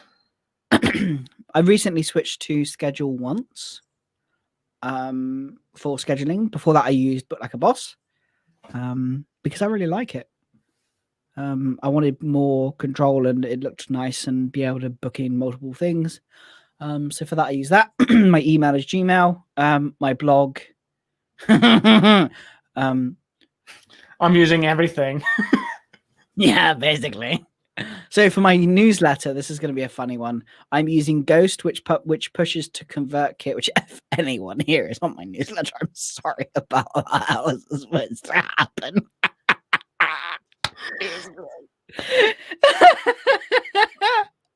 So for my personal blog, I'm using Ghost, which I'm hosting on a private nerdy server because I really not focused on what I'm saying. I'm reading a message. Because I like the idea of just nerding out and using Ghost. WordPress for my Wayne website, which I don't manage at all, which is why it's on WordPress, because if I managed it, it would probably be still on Webflow. But I'm not anymore. So I've handed that off and outsourcing to Rebecca to deal with that. And I think that's my toolbox. Digital anyway. Yeah. Well, never go physical toolbox because you got like more mics than I can count. You have no idea how true that is. Yeah, mics and wires and boom arms and the rest of it. I mean, I think I'm fairly similar. It's just like the scheduler, I use Calendly, still use Zoom for meetings, and I think everything else was pretty much the same, to be honest. However, the productivity apps, I'm really intrigued by this because we were trying just so you guys know, we literally was just like. It's like we were trying to stop ourselves from having the conversation before the stream because I was just like, oh, tell me more. Gail's asked, what about personal calendar, cloud document storage? Oh yeah, sorry.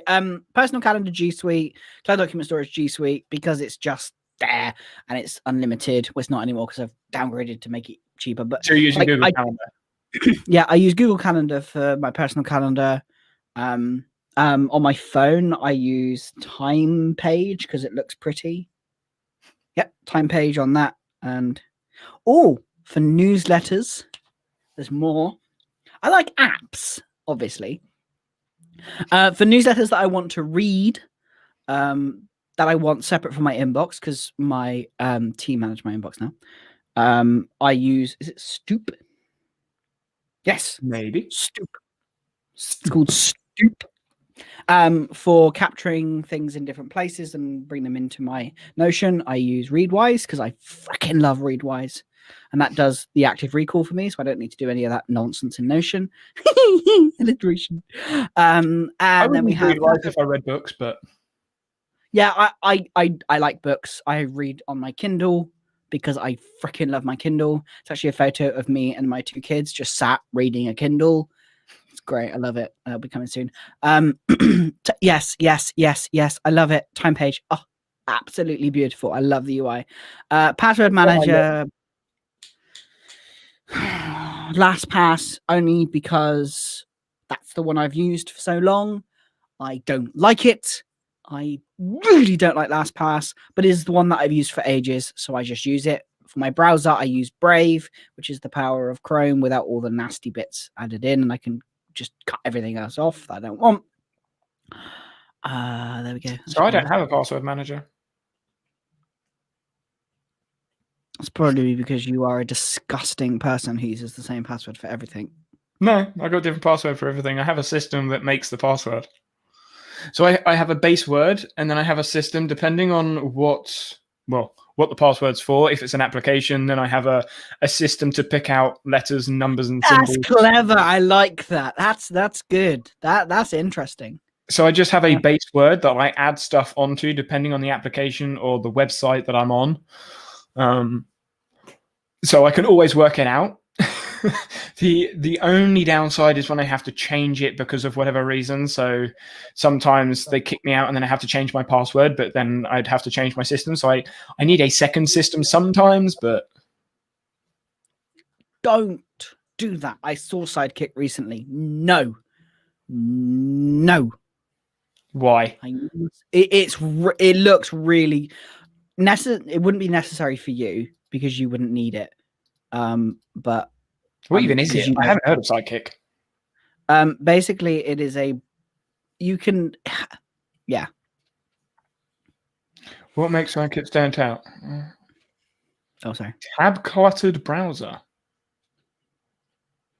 What does it even do? So you're in apps, not tabs. So like you can have a separate account on the left hand side, and like I hope everyone can see this properly. Yeah, good. Yeah. You've got. Could you remove the comment? If you remove the comment, we can see the rest of the screen. Oh yeah. Banner's still covering a bit, but that'll do. Yeah. Yeah. So you can. This is nice. Like I have been debating this because I do a lot of work for other people, a lot of techie stuff, and I am actually considering doing something like this and having one of these browsers for that because I am sick of. So why did you say no? Because I don't want to start using another app. Because in case you haven't realised, I use a lot of blooming apps. So do I. And yeah. I think my use of apps isn't as needed. Maybe I use loads of apps for fun, just to see what the features do, rather than I'm going to use this because this helps my productivity. No, I'm not like that. It must have a purpose for me to use it. Otherwise, I'm just using it for the sake of using it, which is kind of beside the point.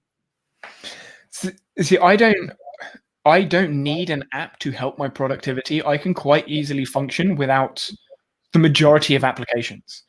But because I like all the features you can get with the different apps. I would like to see you do an app-free day. No, an app-free week. That's most weeks. Most weeks, I don't deliberately use the majority of the applications I have. If all I needed, if I could get like throughout a whole week with one app, easy. No other add-ons or applications or tab extenders or any of that stuff. I could easily do it with one app. And like when I started using Notion, I wasn't using it for a task manager or anything like that. It was purely just a note-taking app for stuff like at uni. All of the things that I was doing was in my head. I just remembered everything. Now I don't think I could do that because of the amount of things I need to do online. That it's like I need to check all of these things off because I'm doing more things, so I would need some sort of task manager. And so, yeah, I could easily do it with one app. The rest of the apps are just fun to explore. Yeah, I mean, when I free up a little bit more of my time, maybe I will go back to exploring apps because that's something I really did enjoy doing, but it's just different priorities now. Homesick Mac, I actually do use Brave. Yeah, that's what I use. Yeah, and Gail's just yeah, exactly. He's just giving a trick answer. Yeah, we're just using web browser. I can access all my apps.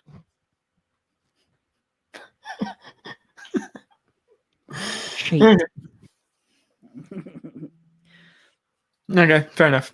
Zapier and Integromat. Not IFTT. No, because they screwed it up. So IFTT, TTT, TTP, whatever. Just yeah, like IFTT. Again, I've used them, but I don't need to use them most of the time. It's more I need to find a use to work out how these work, rather than this is going to solve a friction point I have. For me, it's never. I suppose it's not solving friction points; it's just saving time. Like on my end, when I use Zapier and Integromat, I'm just saving myself time on stupid little tasks that I don't like doing. Isn't that kind of the same thing? But they are in. Sorry. Isn't that kind of the same thing though? Saving time, friction point in business. A friction point in business is wasting time, isn't it? That's true. Yeah, or it's just to make my life easier. Isn't that friction sometimes? Because friction is where it's like slower. Friction. Yes. Yeah. You want to say, but no, because. Yeah, no, I don't have it. Time saving isn't necessarily a friction point.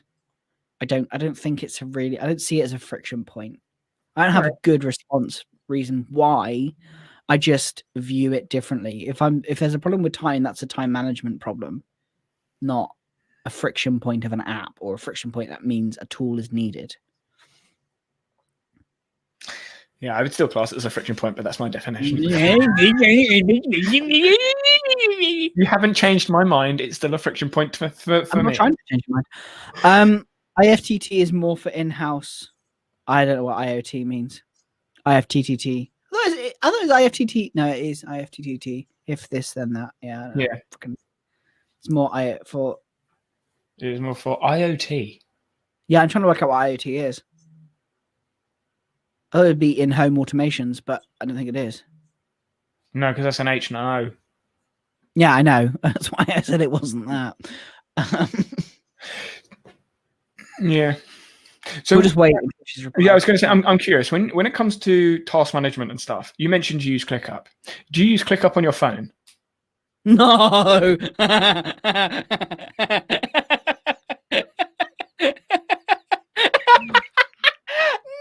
No. That's what I thought. I'm not insane. Sorry, Rebecca. She tries to use ClickUp on her phone. The thing is, ClickUp on the phone, the old app, if you're only using the inbox and nothing else, then it's okay. Okay, not good, okay. The new app doesn't have an inbox and the rest of it's completely useless. Hey, we've launched this brand new app, which is basically crapper than the last one. Yeah, you know that old app that was really rubbish, no one liked and didn't function very well? We were going to release a new one, but not give you any features. That made it worse. To be fair, the roadmap does look good and it does function slightly nicer than the old one. Like it's faster and it's working better and it's aesthetically it looks better, but there's like no functions on it yet. Yeah, I can't even believe they released it. Yeah, what? It's like an alpha. It's like an alpha version of an app.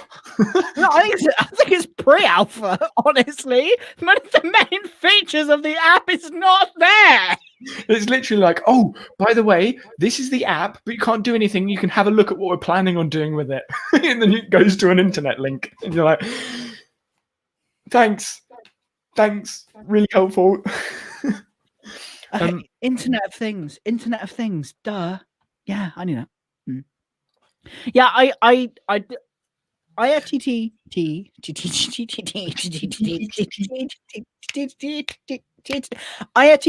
was my first kind of foray into automations and stuff. It was really nice. Foray, look at you with posh words. I use posh words all the time. Like, was my first experience into like automations and stuff, and it was fine. I don't know what it's like now. I haven't used it for years because Zapier is just far better.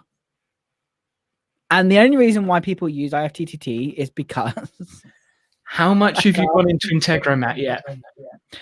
Oh, not enough. But every single time I just touch a little bit more of Integromat, I'm like, Zapier sucks.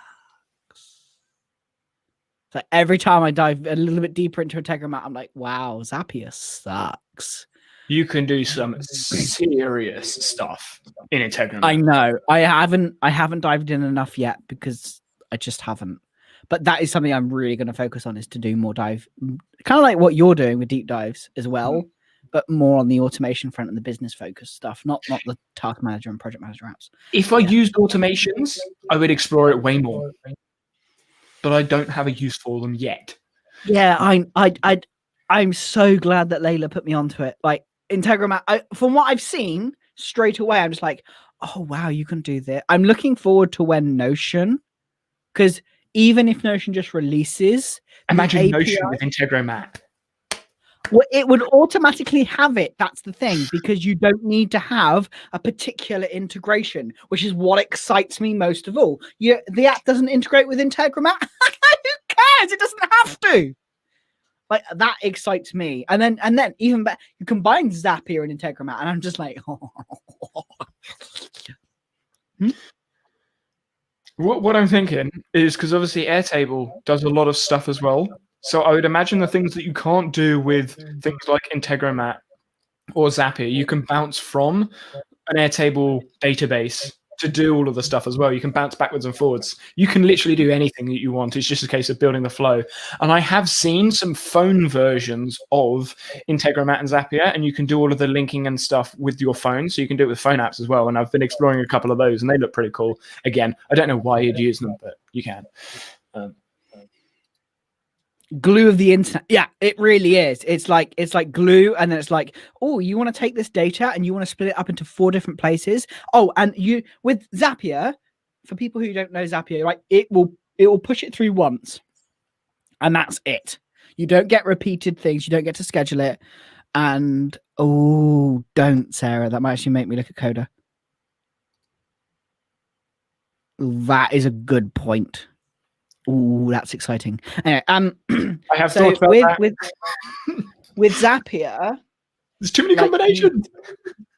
Yeah, that's Integromat. There's too many options. With Zapier, it's like, do this, go to this next stage, and unless you pay an extortionate amount of money, you can't do paths.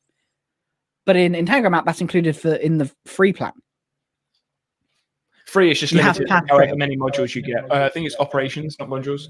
Yeah, you pay for operations. Yeah. And like, you can route things out to different apps. You can have like backups of security. Like if something goes wrong, you can actually go a different route if it's gone wrong. I'm just like, and you can pick literally any piece of data. So like, I was just exploring when it comes to ClickUp and Google Calendar. I was like, let's use Integromat just to see. And you can literally pick any piece of information from that meeting. You could pick the Zoom link only, or the title only, or any guest email, or the location. You can pick any specific piece of data from that meeting, even the meeting ID, URL task thingy. And I'm like, I didn't even know that existed in Google Calendar, but it does, because every meeting has an ID. And you can take the ID from that, put it anywhere you want, and you can put it in multiple places. Like one example, if you want to have all your meetings on a spreadsheet for whatever reason, you can put it into ClickUp and Google, obviously doing Google Calendar, and put it in a spreadsheet for logging, and just put the person's name in a row on a spreadsheet because that's what you want, or a specific row, and add certain things to it because Integromat allows you to do whatever with Google Sheets or Excel, or many options. Beautiful. I'm exploring it for a client at the moment because she tracks meetings, and then being able to add one to the meeting, I'm just like, this is you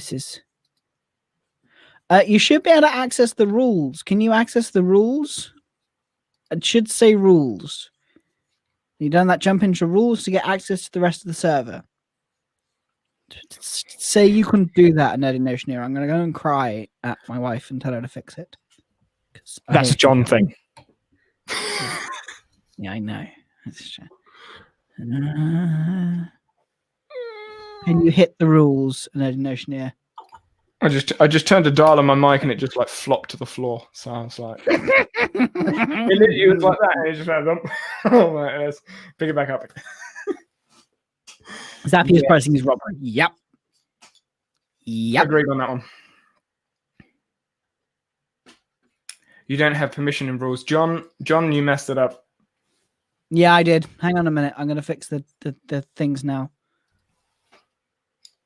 John messed it up. John's useless. Cheers.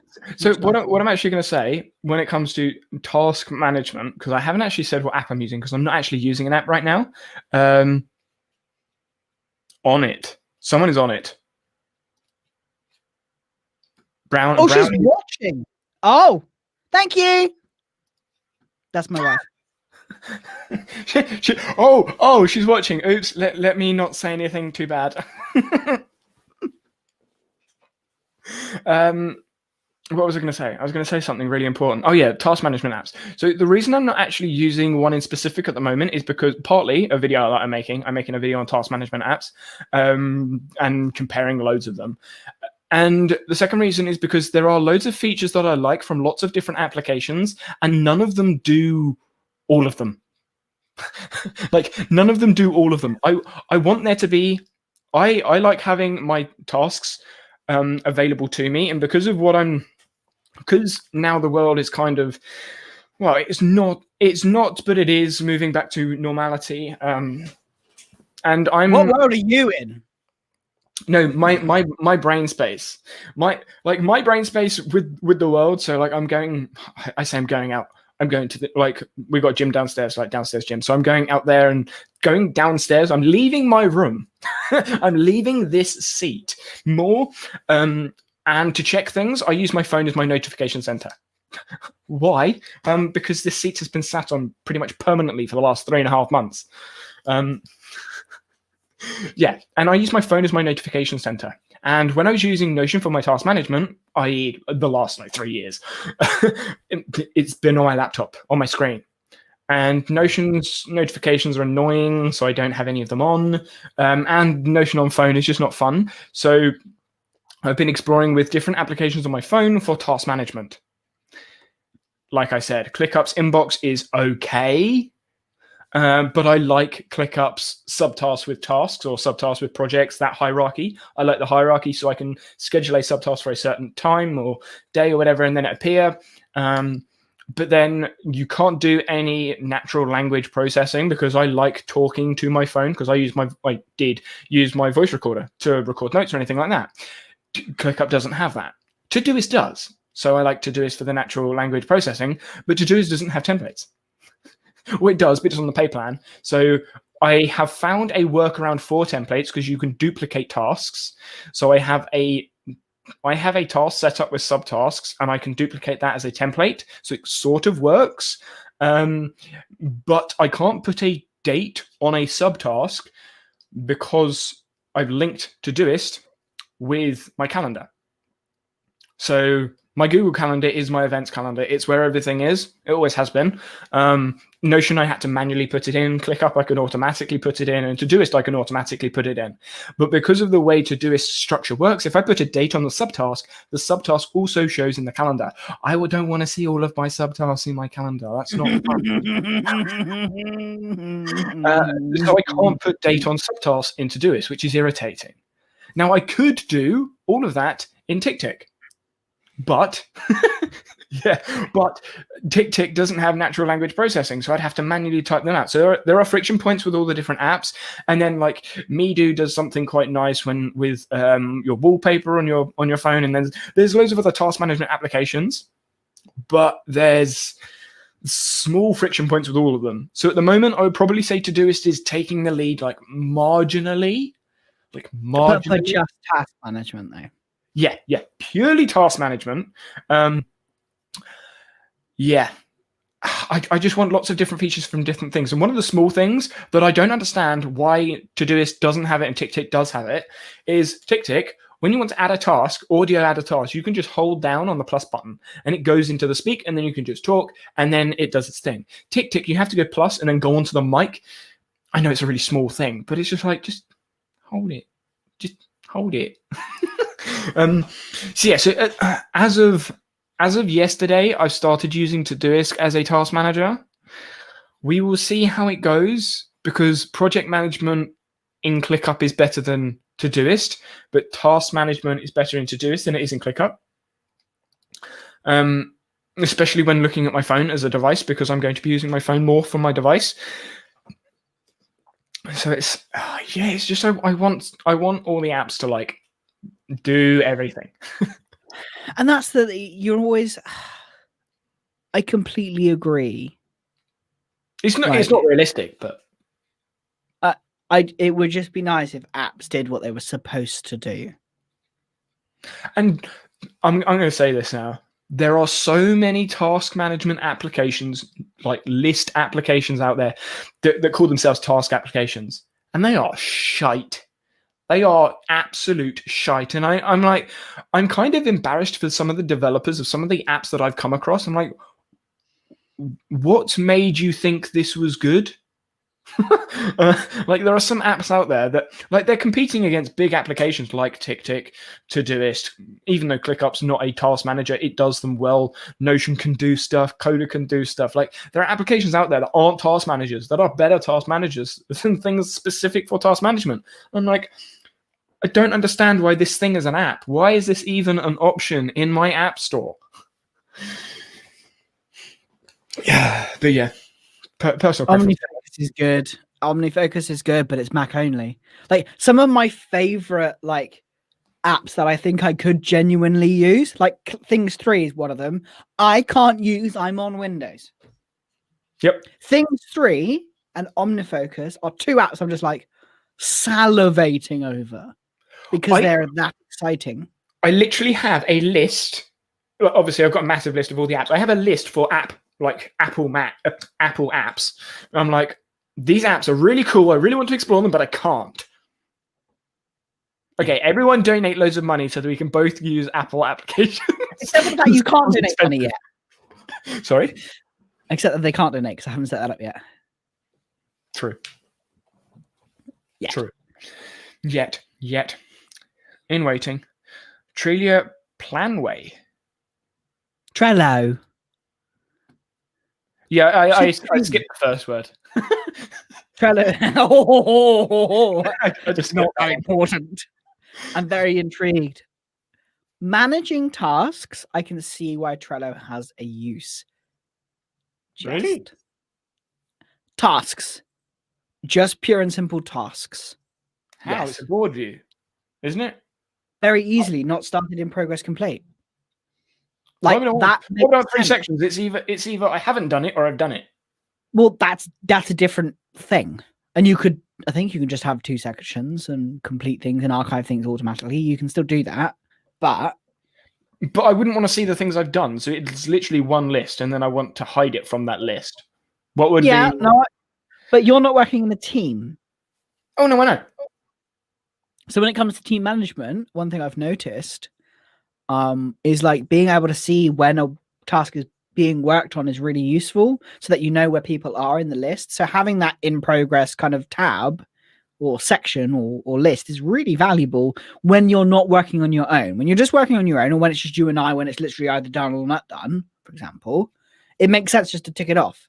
But for you, like for us working together, I don't know when you're working a video or like you're working on editing something or uploading it. All I know is that whether it's done or whether it's not done, which is unhelpful for me to see because I don't know what's going on.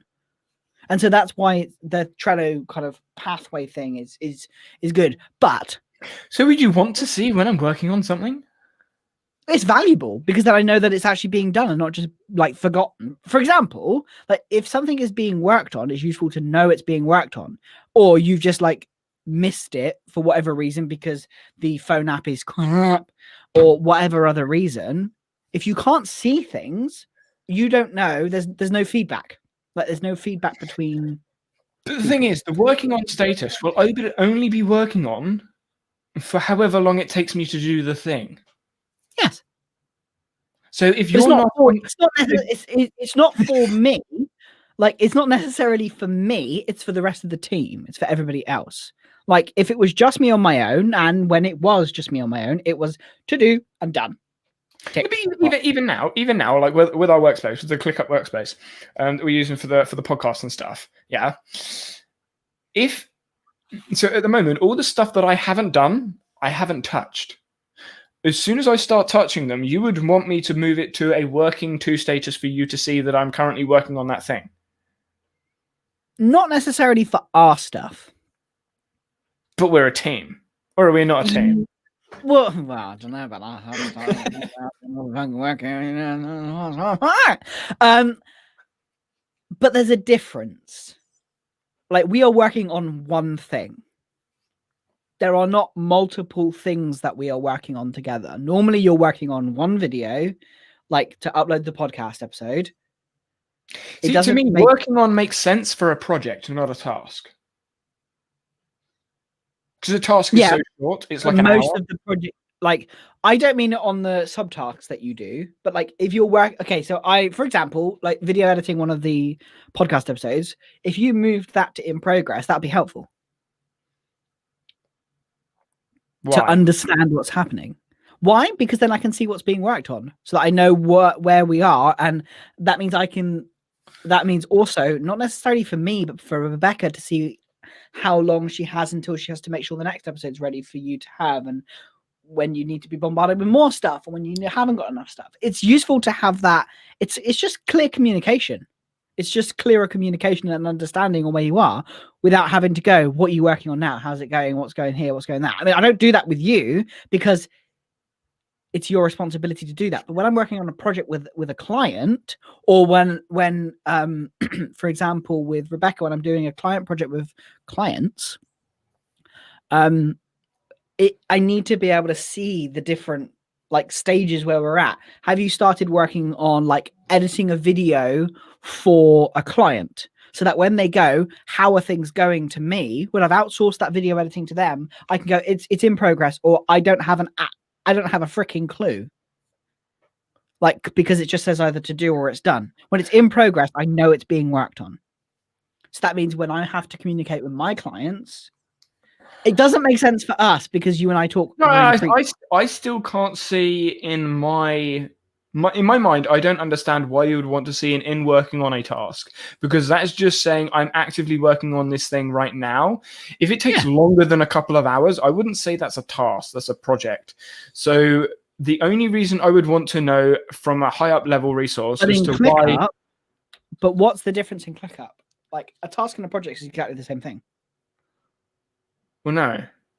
It is, because you create a task that whether you're just sending an invoice to someone, which is a single task, or whether you're working on a multi-stage project. You're talking ClickUp terminology, not just generalized.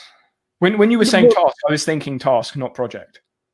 But in ClickUp, they're not separated. Well, at least not. Yeah. No, they're not. Yeah, they are.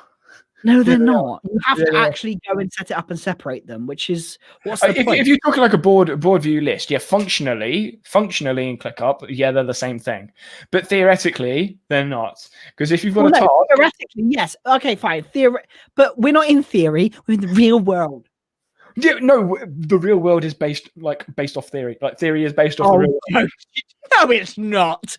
I can tell you have not lived, boy.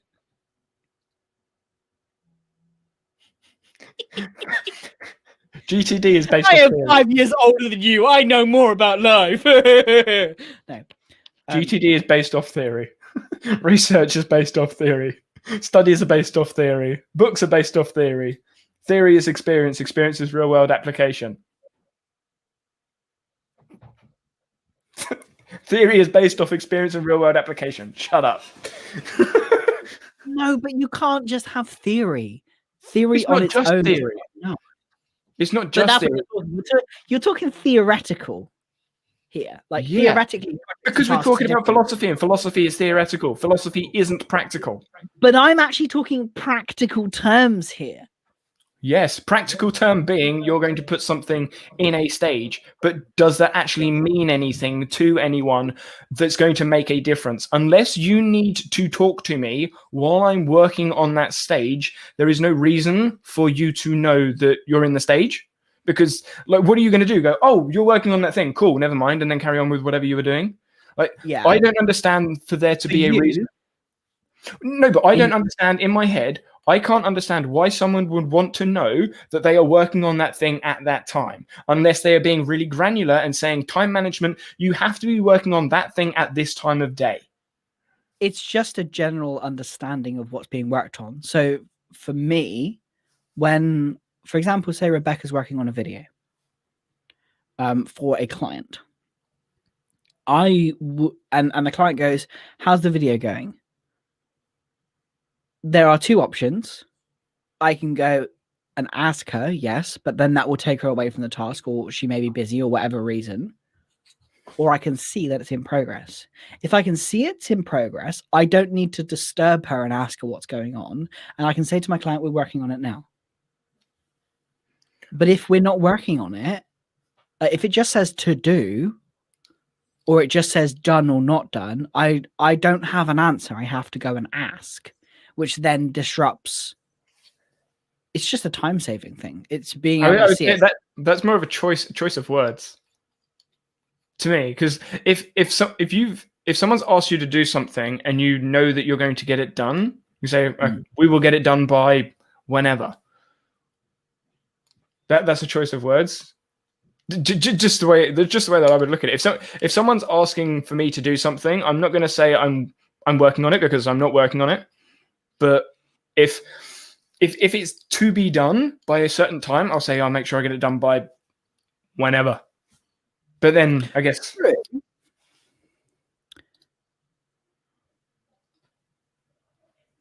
working on the project. Yeah, but that's what I'm talking about. I'm not talking about tasks here. Tasks I couldn't give a crap about, because that's what you were saying.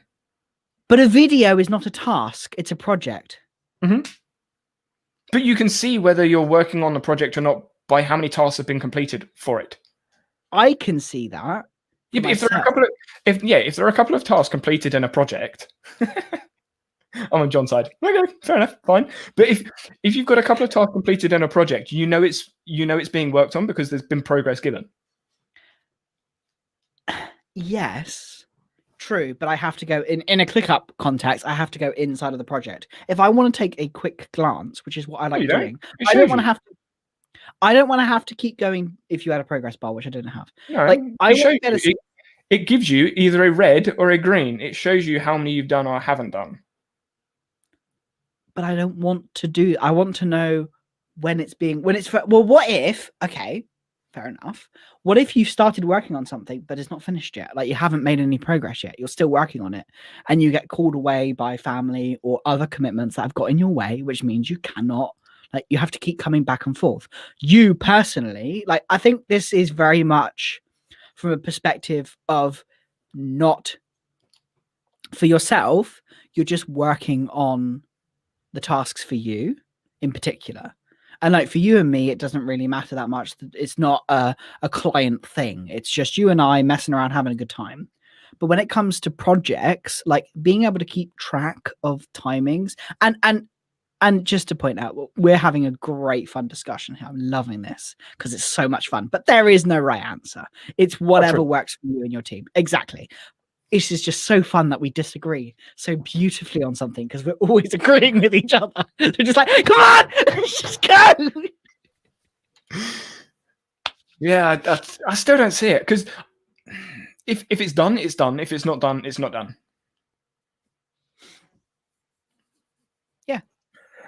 Yeah. The project is in as well. The stage the project is in, how many tasks you've done, because it's either done or not done. Like a task, a project, there's progress. I get that, but that's what I'm talking about, like specifically. So if you haven't completed the first task, you would want to know. Say there's 6 tasks for a project, and someone is currently working on the first task. Yeah, you know that someone is working on the first task, even though they haven't finished it. Not a sub, like what in our example, I don't care whether you're editing or whether you're like planning or whether you're doing the, like, that's not what I care about. It's not the task that I want to see the progress on. It's the project itself. So how many tasks you've completed? Or whether not even that. I don't need to see how many tasks you're completing. I just need to see that you're working on it. Because if you are like, I think this is really true. Like when you have kids or you have a larger team, you will have to stop and start on what you're doing. Often with you can go ham and just work. Like for you personally, your point of view, in an ideal world, and this is what I was talking about with theory and practice earlier, like in a theoretical world, you are 100% right. But in practical terms, for many people, that's not possible. Like I have to be pulled away. If someone needs me for something, I have to go away and then come back to it afterwards. If I get called on like something goes wrong on my perspective, if something goes wrong with a client's website when I'm doing a launch, I have to drop all tools because I have to switch. So that means sometimes, and like with the same thing with Rebecca has to jump between tasks. She's got multiple projects she's working on. And so being able to see where she is really useful. Who does that benefit? If you you've moved away from doing a task for whatever reason. You started a task. Say you started a task on Monday, and something came up. You had to go to the hospital for the next 4 days, and it's working on for 4 days. Who does that benefit? Who does it benefit for them to know that you've been working on something for 4 days? It benefits the team. So, for example, it's a good point. If it's something that I'm working on or that I'm in progress with, then Rebecca will know she doesn't have to do it. She doesn't have to take over because I'm already working on it. It's something that I have been working on, that I have started. So in that instance, in that specific example, it would be helpful there, as well as that. It's like being able to evaluate, But if you're working on it and you've had to go away and it's in progress and you can't get back to it, you would have to contact her to say, "Can you finish this?" Yes. Otherwise, she's not going to touch it. If you have to contact her, then it defeats the point of having the in progress status to start with, because you'd have to have the contact. If you haven't started it, she knows you haven't started it, so there's still the contact there. The end result is both of you talk in both scenarios. That was a kind of worst case scenario doomsday thing. But in general, if I can avoid asking whether something is being worked on, I would rather do that, because one, it doesn't promote trust. Like, are you doing this? What are you doing? Why are you doing this? What are you working on? Are you working on this now? Oh, can you work on that? Oh, well, what are you? And like also in terms of on the outsourcing. Why would you ask those questions?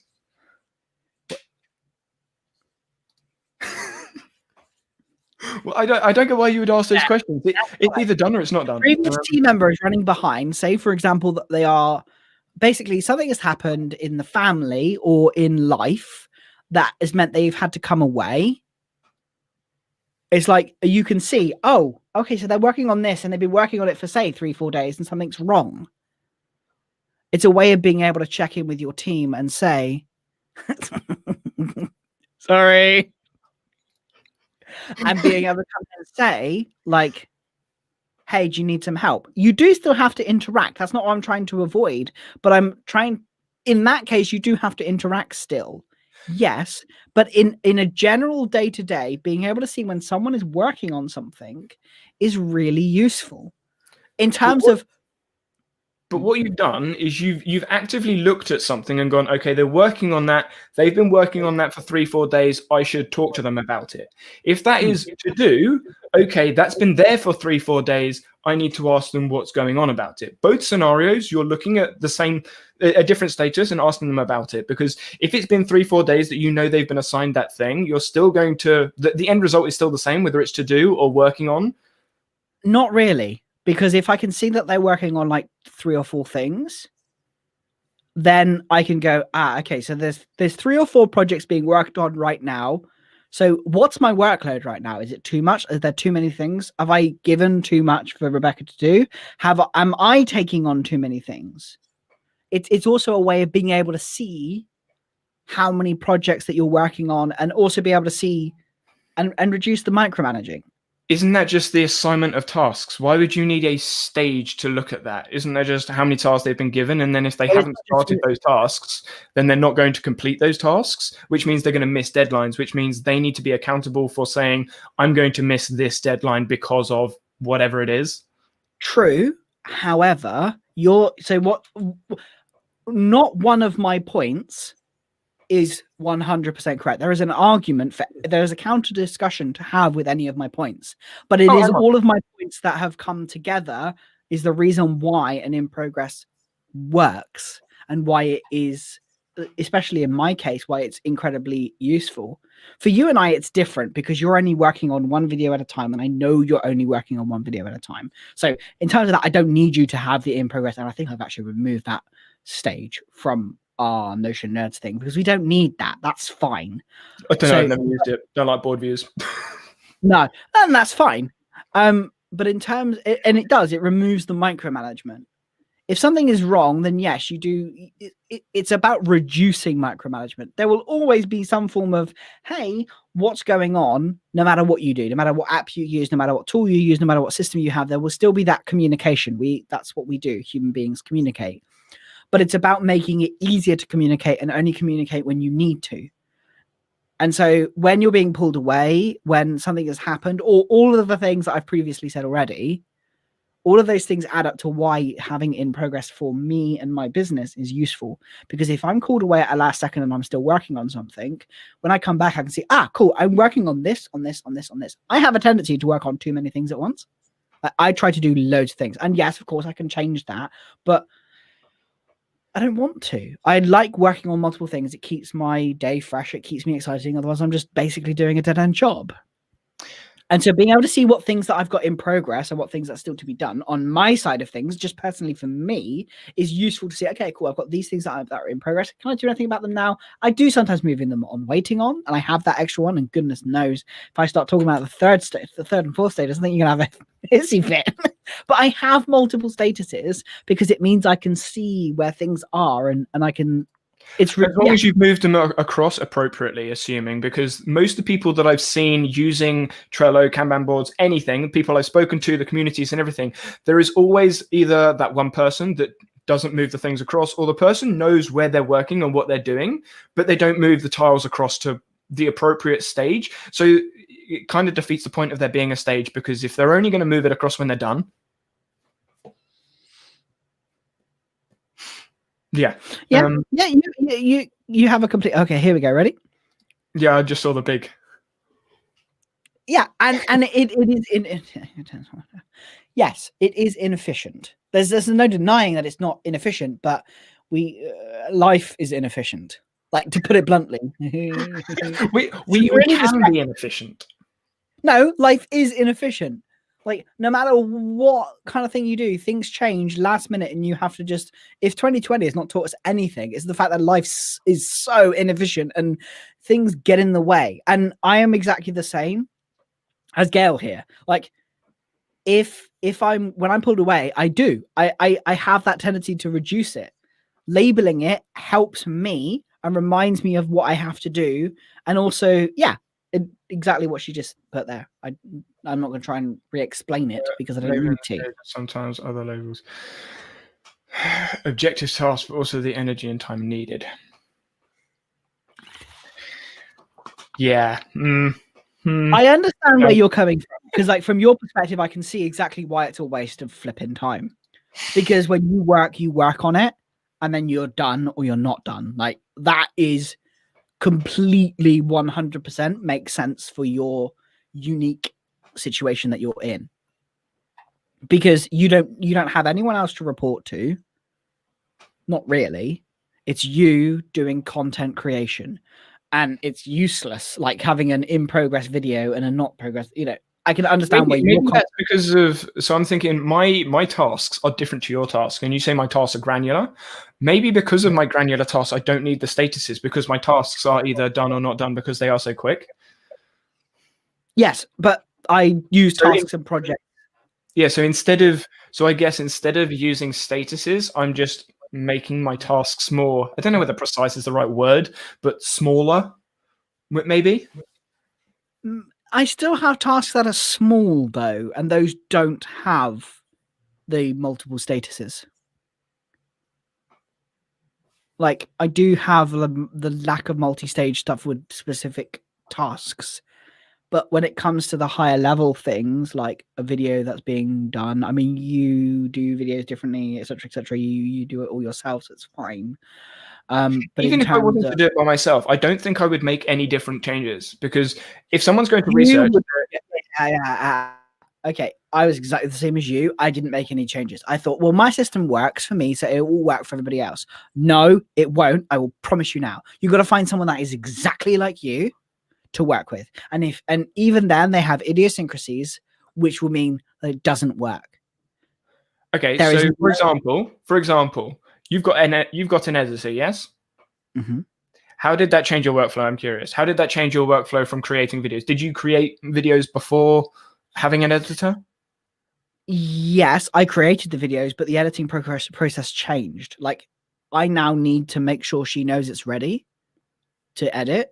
And whereas before I just did it. It's like, record a video. I just do the video. I didn't need to see the granular stages. I didn't need them. They were useless. I know how to make a bloody video. You know, I didn't need the granular statuses. I just went through the whole process in one go, and I recorded, edited, and scheduled and published all in the short space of time, because I was in the flow. I caught myself in the flow and just did that. I don't like segmenting tasks out and putting them on different days like yourself. Although it makes sense to, I would rather record and do everything in one go, because then it's out and then it's ready, because otherwise I'll stop overthinking it.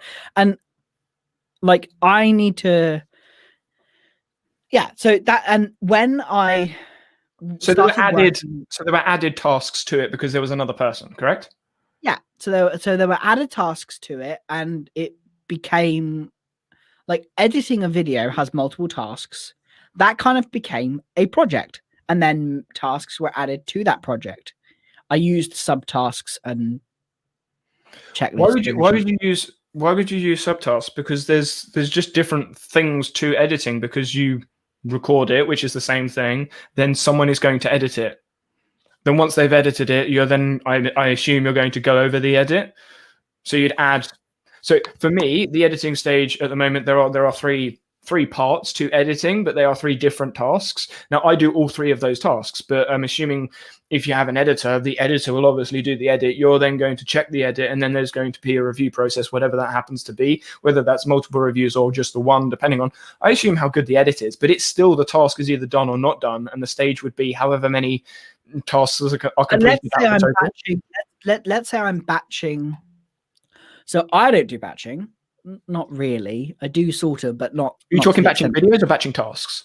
Like batching tasks. I don't necessarily batch tasks, or in terms of videos, but I don't really find many. And so, like, but for the podcast especially, so this is a good example because it's fresh in my mind because I was doing it. Like, so when we've recorded, then she knows it's being edited. Now, for this example, is actually a really crap one because I realize she does everything. It's one of my really looking forward to when Danny has kids. What was that? How's my for? Yes. If. Yeah. Like, if I want to deal with that man. You are in a very unique position where the only thing you have to think about is you. The only thing you have to focus on is what you're doing. Like, you have minimal responsibilities outside of making sure you're okay. Yep, very true. And so that's why you don't need to have all these other things and these backups and these systems and these processes to help. Because you just do them or you don't. Like, that's fine. But when, whatever, you have children or you move out or you have other things or whatever, I can be working on something, which is a simple task, or a bigger task probably is more likely. I could be working on something, go inside, have to help my wife with the twins who are arguing over something, and then my friend calls me up because he needs support with something, or my brother does something, or this happens, or that happens, or someone shows up out of nowhere. You literally described yesterday. I don't have twins. It was my sister, and my friend was actually, it wasn't really a friend. It was a guy from uni. But hey, anyway, yeah, distractions. You described it as like, yeah. Now that for you is a rare occurrence. Am I not right? Most days I'll get. Obviously, you've seen my phone with notifications. Come on. Yes, but that's different. That's notifications. That's not actual physical distractions. If you have good willpower, you don't need notifications. Like, that's fine. That's not what I'm referencing. Uni and stuff, but yeah, I know what you mean. like I am talking actual things getting in your way, like internet going down. Like like the internet going down, or like someone coming in and needing your help with something. Like you don't have that. You don't need. There's no one needing you as such. It's like it's very much asynchronous for you with chatting with other people. Within reason, would you not say? To an extent. I mean, mum comes in and out of the room like 6 times a day because the boiler's in my room, and sister's always in and out. But I know what you mean. There's no dependency, like needed dependency, but there's still loads of physical distractions because everyone's at home. And if it was just physical distractions alone, it'd be fine. Like anyone can put some headphones on, and the audible distractions are gone. But when it comes to if your family are, I don't listen to music when. Well, I typically don't listen to music when I'm working because I prefer silence. Oh no, you can yeah, but if you need another thing, good luck. I'm deaf in one ear, so I'm already halfway there. Yeah, good point. And so that's yeah. So like when it comes to having multiple clients, you don't work with many clients, do you? Not really. 6 at the moment. 6 at the moment, and they're kind of like they book a call and then you're there.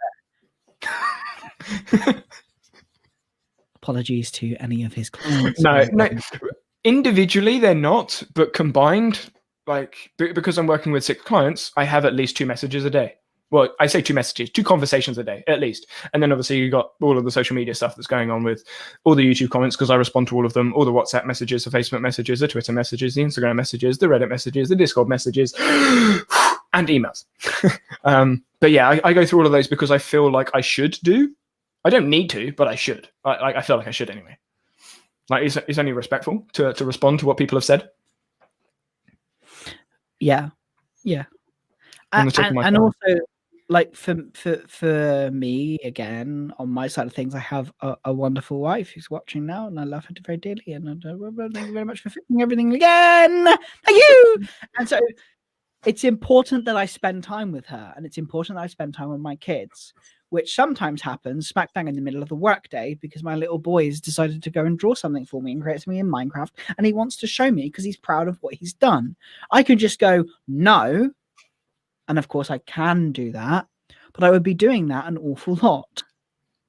And so sometimes I have to come in, and then maybe, for example, the wife has spilt stuff all over the place and needs some help cleaning it up because she's also trying to stop the dog from licking up the stuff, and the kids are shouting for help and blah, blah, blah, blah, blah, blah. There's a lot of in-person things on top of all the notifications, all of the emails, all of the this, all of the that. Like in the last, 21 minutes, I've had lots of messages.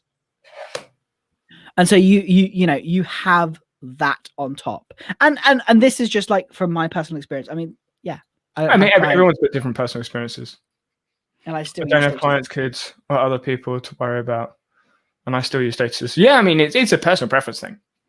It's certainly a personal preference thing. We've completely gone like... So, going back to... Just saying when it comes to notifications, 477 is what I'm looking at the moment. I would have a heart attack. That's in how long have we been streaming? 2 hours and 12. Oh God, no! Just don't. Because I use my phone as my notification system. Just no. Anyway, you're sitting there like, no. See, space. I told you, brain all over the place. My brain can't stay in one place at one time. Apps. This is a great segue.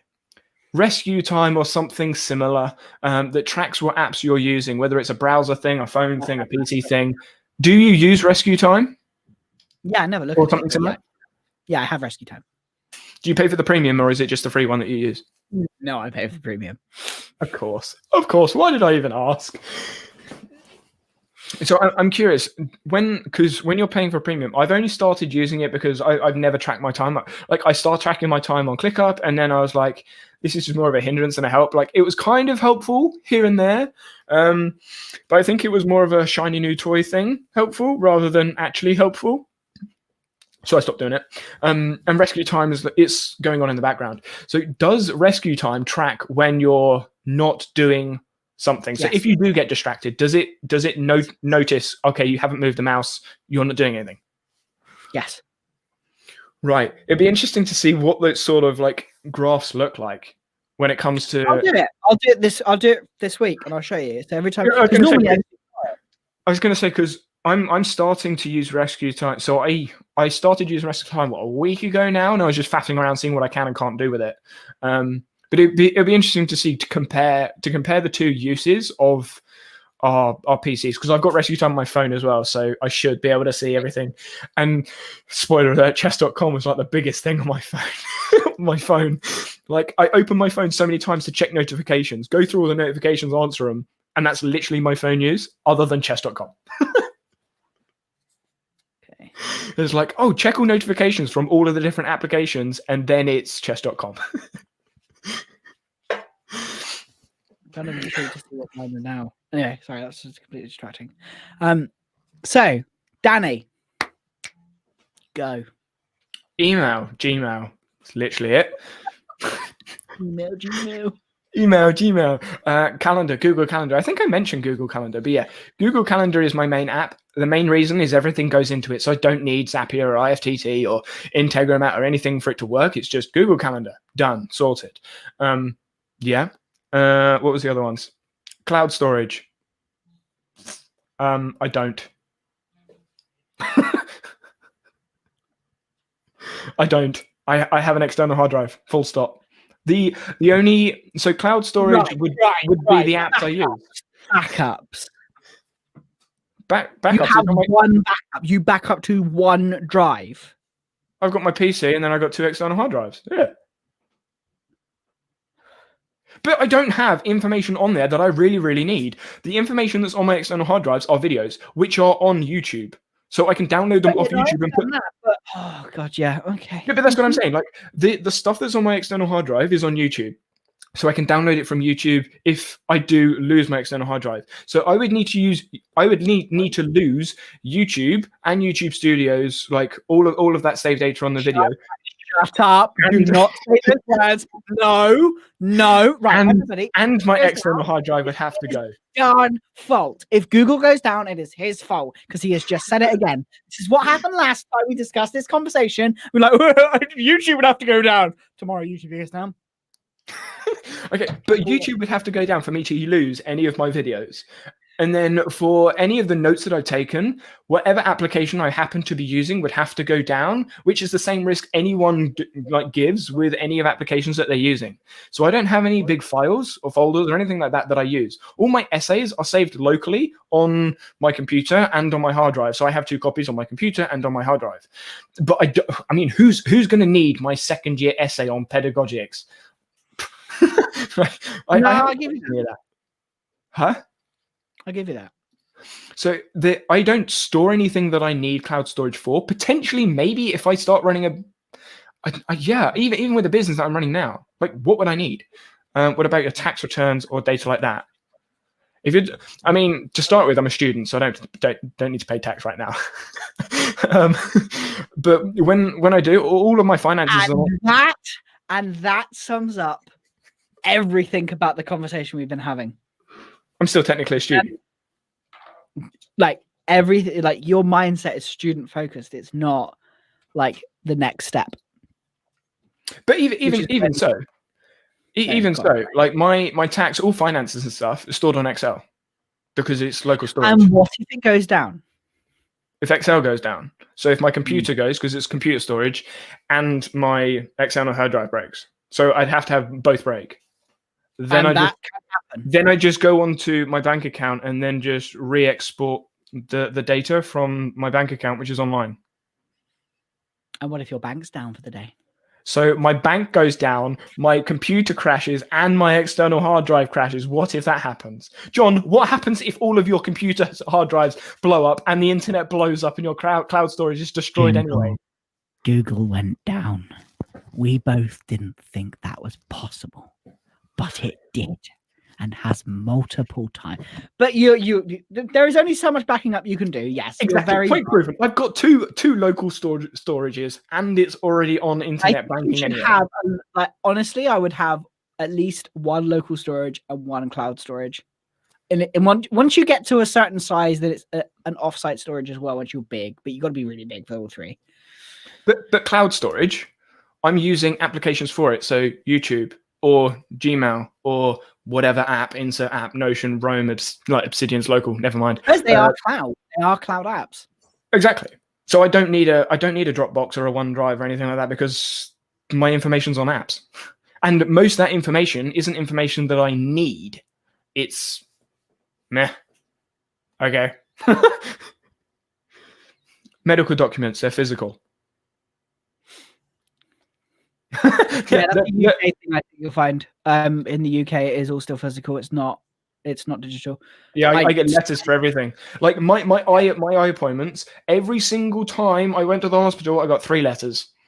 One to confirm the appointment, one to tell me what happened in the appointment, one to do the follow-up for appointment. And I went to the hospital, I think, like 11 times in a month. I had 33 letters come through my letterbox about my eye, all of them saying practically the same thing. So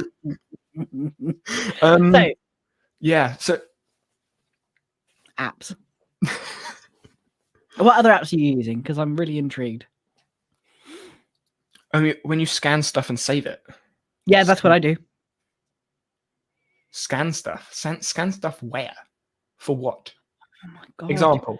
Backups. Yeah, example. Why would I need a digital backup of things I have physical copies of? Oh my god, you have not lived yet. No, I just haven't lost that much stuff. It makes it sound like all of you lose everything all the time. Do you just all lose and misplace everything? You're like, I need 1,000 backups. And your place catches fire. You don't have access to anything in your home. If everything went, and I still don't understand what I would like if everything went, i.e. my computer. I mean, if I went out of the house, I'd take my phone with me anyway. What would I need? Because most things from the UK, like medical records and things, are saved on, even though the NHS stuff is really, really bad, it's still there. The flooded filing cabinet with eight years of documents. Okay, so that actually happened to us.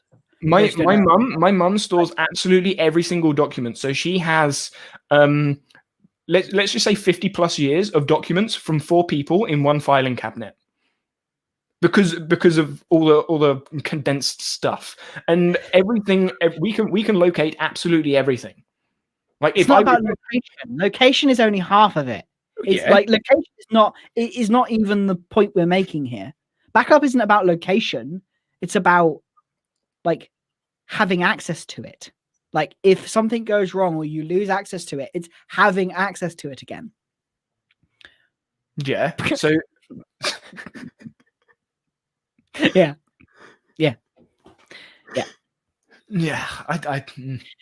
Yeah. Plan and build good redundancy habits now while you don't need it. You will. It's true. It is very. You are very. I don't like the word naive. Yeah. You are naive in that way. Like you don't have anything you need to worry. It's pure protection. It's prevention versus And since then, we scan every single document into Notion, of course. Hey, we scan every document, and it's put when Notion goes down and your house is burnt down, you don't have the document. I haven't finished yet. It's also backed up onto cloud storage as well. So why don't you export your Notion database so you have a backup of your Notion databases? Oh, because the Notion database backup is bloody pointless. Yeah, but you need a backup in case you lose it. No, I don't. Well, yeah, I need a backup in case I lose the info. I do need a backup. No, I don't. No, shush. If it was useful, I can do nothing with that information. Like the point I've been making the last 20 minutes. Yes, it is the point, but you're just saying, well, I can't make use of any digital storage. BS. Yes, you can. Like you can make use of it. I don't know what I would use it for. It's adding a for what? If you lose the physical version, if a broken pipe breaks and breaks Give me an stuff, example of what? Medical documents, your birth certificate, passport.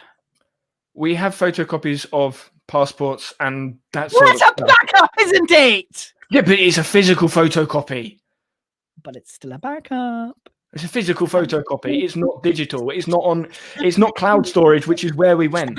It's just adding a digital one. Just adding extra protection.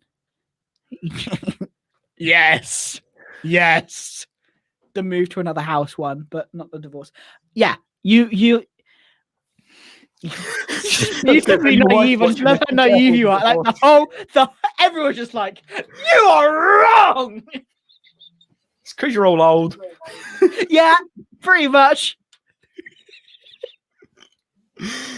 Old and overprotective.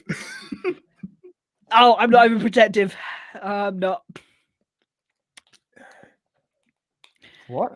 Do you transfer the digital copy while moving, or move a heavy file cabinet and many, many boxes of paperwork? I don't have... My personal documents are in a folder because I don't have that many physical documents. It's in a folder. The filing cabinet is for 4 people over 50 plus years. My physical documents fit in a binder like this thick. Everything else is either on my external hard drive or on some application online. Bearing in mind, I'm only 24, so I don't have that many years of stuff, but... Or kids or anyone else that... Like your mum takes care of most of that important stuff for you, so you don't have to as such. Whereby if physical documents is quite literally, well, it's not even bank statements anymore. It used to be bank statements, but now they're all online, so they're kind of pointless. Hospital appointments, most of them are pointless anyway, because I have them all stored in my Google Calendar as to when I went to the appointment, and I had email confirmation, so I can find when I went to the doctor's either on my calendar or on there. So again, Google, I guess, is my backup, if that kind of counts. I don't know. Yeah, and as then long as you have, it's just wait. Yeah, I have not experienced yet a reason. All your personal documents are in one binder. No, I'm 24. I'm 24. Look, I'm not that much older than you. Yeah. Kids drawing special. Oh my god, kids drawings. Kids drawing. I can tell my wife's going to comment right now. Kids drawings, for crying out loud. Not being funny. Can't you just put it? Wait. Hold on a minute. So you have digital backups of your kids' drawings? Yes, because it matters to them. It's memories, and it's useful to tease them when they're older. Not all of them. Most of them do just kind of.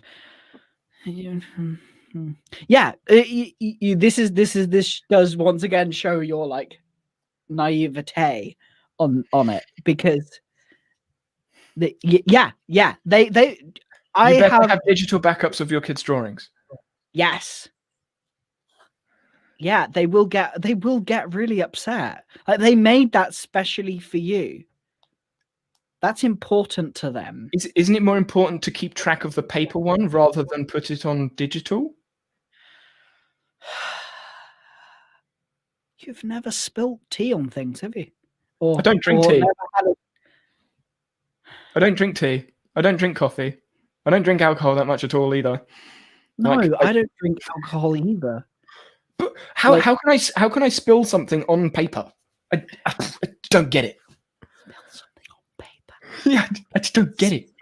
How can you spill something on paper? Right, because when you get an important document, what you do is you go, "Oh, this is important. I will file that." So you put it in your filing cabinet, and then then what if a bloody burst pipe goes? So you're going to put your filing cabinet next to a pipe. Well, we had no idea it was going to burst. Is your filing cabinet like laying on the floor, or did the water get that high? No, the water got that high. Well, it sprayed into it and it got all over the documents. So why didn't you get a waterproof filing cabinet? Come on, you need to back your physical documents. They don't exist. I'm sure they do. You just put a bag around it. Just put a big plastic bag around your filing cabinet. There you go. You've backed it up. Maybe I will buy a waterproof filing cabinet now. Come on. You need to save those paper documents and put a plastic. You're taking the piss now. Go to hell. Like, that's it. He's gone. He's gone. It's okay, people. We actually understand how real life works. This is fun. Of course I was taking the piss. Oh wow! Why don't you frame them? You frame your kids' photos. Then you have a wall I don't know how many photos kids make. Trust me, I know. Oh yeah, you make. I've worked in primary schools. Imagine a class. No. Primary schools aren't many. No. 30 kids giving you a photo every time you turn up. If you go twice a week, that's 90 pictures in a week. Oh, that's nothing. That's nothing. That's yes, it is. 90 pictures in a week is a nothing. Yes. How old are your kids? 10 pages a day. 10 pages a day. 2 children. That's 2 children.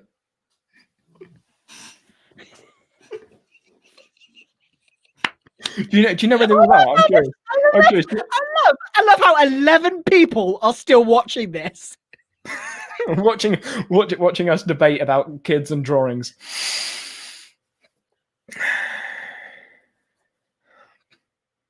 Well, remember they did something special. Will they? Yeah, they do. More than you think. Do you remember the drawings you drew for your parents? Yeah. You do? I don't remember any of them. The only thing I remember making, like before I was like 8 or 9, is some random clay figure head. And the only reason I remember I made it is because it was in one of my drawers that I never opened and found it when I was like 12 cleaning up my bedroom. I was like, oh yeah, I made that thing at some point. To be fair to you, you're not alone. One person agrees. One person out of the 11 agrees with you. I do understand completely where you're coming from. Yeah, I mean, they're different. They're definitely different philosophies of storing information as well, and I'm sure there's going to be people going completely one way and completely the other way. Like some people probably don't have any backups. Yeah, I don't have any. I guess you would class as like traditional backups, but they're stored on an external hard drive. If I didn't have an external hard drive with stuff stored on, as well as my local disk and whatever app I'm using, then I would understand your frustration not having an external hard drive. Well, I've got 2, but not having one that I'm using right now. Yeah, and then you've got how many terabytes in your computer? 1 sec. I think one of your external hard drives beats like my external hard drive and my computer together. It's a lot. It's a lot. 20 terabytes? 6. Okay. Oh no! Oh yeah, I don't think the 4 terabyte was plugged in. Hang on. No, the 4 terabyte's not plugged in. Okay. Yeah, just forget it. Yeah. I think you need to have both. Personally, for me, I need both cloud and physical. I actually keep my Google Drive on an external drive. So the only reason I use a cloud storage like a Google Drive or a OneDrive or whatever is purely to transfer things from phone to laptop sometimes when something's like not working or the file's too big or something like that. Like when I'm emailing a big document over, I'll need to use like Google Drive to share. But it's literally the only reason. But most applications now have the ability to share, i.e. Notion. You could just share the page. So unless it's a massive file that you're going to email over, which is typically a one-off thing, because you send it to them and then they do whatever with it. And also, if you use multiple apps and like multiple computers as well, because that's what I do. Okay, I only have my laptop. Yeah, but then again, this goes back to the point that you only have need for one computer because you stay in one place all the time, whereas I have to move around in multiple places. It's a laptop. I can go downstairs and use it, or I can go out and to the uni and use it. Yeah. That's what a laptop's for. And most of the hard files that I will be using are on my external hard drive as well. Within a single year, I had my personal computer and my work computer crash. I've had computers crash on me, but I've never lost any data. That's something I haven't experienced. Hello, Having used hello, future Danny. You're going to come back to this and you're going to go, why didn't I listen to all these smart people who have lived slightly marginally or more longer than you? Why didn't I listen? I wish I listened to these smart people.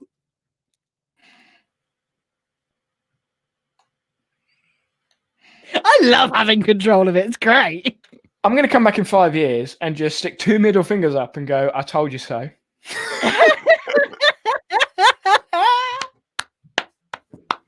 I have no idea what we'll be doing in 5 years, but wow, it's like, okay, have we actually finished our conversation? Because I'm just like, and we're still going. I mean, we're Twitch streamers now. We can stream for 8 hours every go. That's true. That's true. For those of you still on YouTube, just as like a heads up, I don't know whether some of you joined later on. We will be streaming on Twitch. We may do multi-streams to YouTube. We haven't really decided on that one, but we will definitely be streaming on Twitch because both of us use Twitch. I'm streaming much more frequently on Twitch now, exploring lots of applications and probably doing a couple of things here and there. And we may start doing a couple of games and stuff on Twitch as well when we can work out what's going on with OBS and I get a computer that has a graphics card that isn't pants because no one sells graphics cards right now. I know. I mean, we could play chess. No. Should we play another rematch, John? I mean, I know you've got a course, so you must have learned how to play chess. To be fair, I have been like, if I'm not exploring an application for a video or working on a video or working with a client or doing something business related, it's chess. My rating, my rapid no rating. idea how fortunate you are. You just don't like. I hope everyone's going to join me in the comments, and I don't know why I'm pointing at the comments because no one can see me pointing the comments over here, over there. They're there. Like I think everyone's going to come in and go, "Oh, you lucky so." Like you are so like the amount of free time you have to explore all of these things is just one. Yeah, thank you. What a life, yeah. What a life, yeah. I would like to see you have this discussion again when Danny has moved out and has a partner and kids. Yeah. I also would like to have this discussion. Or even just moved out, like having to be responsible for all of your documents, all of your bills, all of your things. Like, I would love to have this discussion again. So, yeah. When I move out, we can have that discussion. But at the moment, with COVID, I ain't going anywhere while this stuff's going around. If your mum watches the stream, she's like, darn it. Yeah. Like I was planning on moving out in the next couple of years, but COVID. Yeah, like it's just wonderful. It's just I love your life is so fascinating and how much free time you have. And before you start using the thing you're about to use, just don't. Just wait till you have kids, and then you can come back to me and talk about it's just about prioritizing your Wait, so you're saying I have to have kids just to prove my point in this argument? Just to prove my point, I have to have kids. Do I have to have twins as well? They have to be twins. No, you just have to have kids and a partner, and not basically do. You mean like, a partner that will like watch the Twitch stream whilst you're streaming that enjoys what you do? Well, I think she's only on here just to make sure that nothing breaks on my first Twitch stream. Thank you very much. Is this your first Twitch stream? I thought you'd streamed like 5 years ago, according to your account. Oh yeah, like 5 years ago, and it was so bad. I remember what it was about as well. For those of you not on Twitch, you should probably go back and have a look at that stream. If it's still up. I don't even know if it's still up. Oh, it won't be, will it? Because the history. Because you're not on a... Actually, even if you are an affiliate, will it go back 5 years? No. 30 days or 60. I think 60 max. I think. I don't know. Yeah. We will see. We will see what happens. I think so many people in the comments are just out there smugly going, he has no idea what's coming. You don't have kids, but that's man, John has been right this entire time.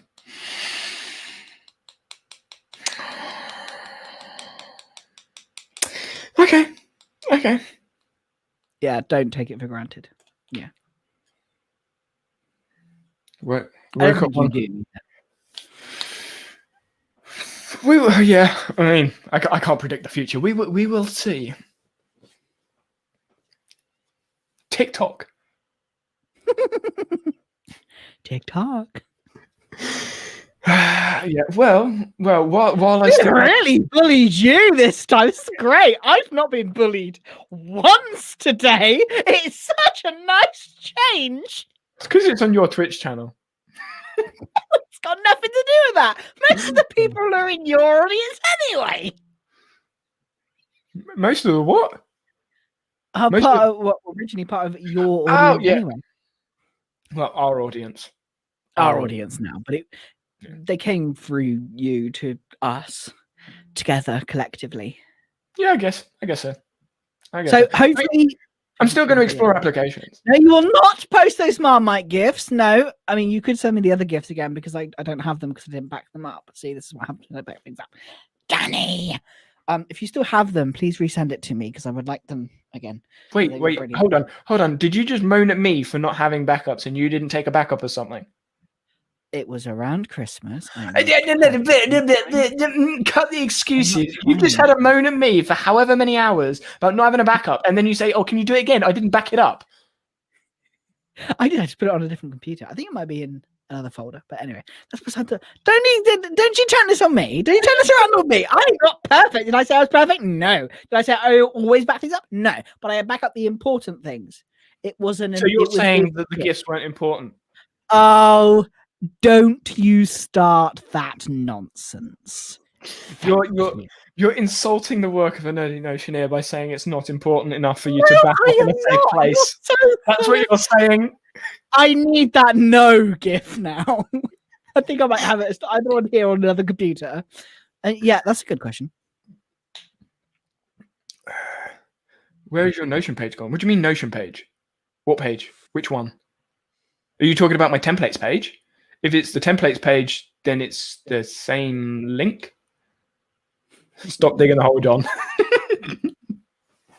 if you're talking about the Notion page, the templates page, it should still be the same link in the videos. It will take you to a different page, but it's still all the same templates. It's just I was reworking my Notion space, and I just needed to change the page a bit. I don't have a public page on Notion anymore because I use my website. Because my website was ranking second underneath YouTube, and then Notion was like 7 or 8. So I was like, I'll just use the website; it's easier. I love the no gif. It's brilliant. I think I sent it to you, but it was so funny. I loved it. Can you put GIFs as badges on Twitch? I know you can't. You can't really do that on YouTube. Yeah, I think you can. Bidleyson will know. He's going to tell me now. I swear we can actually put them as GIFs. I know you can put images as GIFs in badges and stuff for Twitch, but I don't know whether you can do it with like GIFs or if it's just images. Don't know. No, I haven't seen any GIFs in chats that I've been in, but then I haven't been actively looking at the chats. Well, there's an actual image right there. Thank you very much. Thank you. I know that there's a chance we'll add it as a GIF on the Discord server. So, because I'm cool now, I have a Discord server. Well, we have a Discord server. We are cool, but I set the damn thing up and then broke it, so then my phone and fixed it. So it's fine. Yeah. So I dug myself the hole then.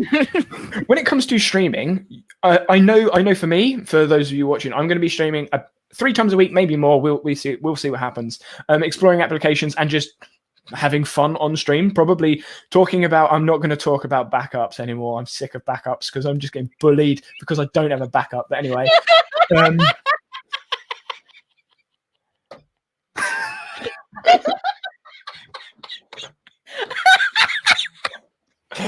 Oh, what you stayed? It's so true. That is so true. It's so true. I guess a very quick rundown. John, what apps are you using? Quick rundown. Calendar app. We're both using Google Calendar. Yeah, both use Google Calendar. I connect it to schedule appointments. I use Schedule Once. Used to use I Blab. use Calendly. Task and project management. I now use ClickUp. I'm using Todoist at the moment, but that may change. For what else? File storage for backups.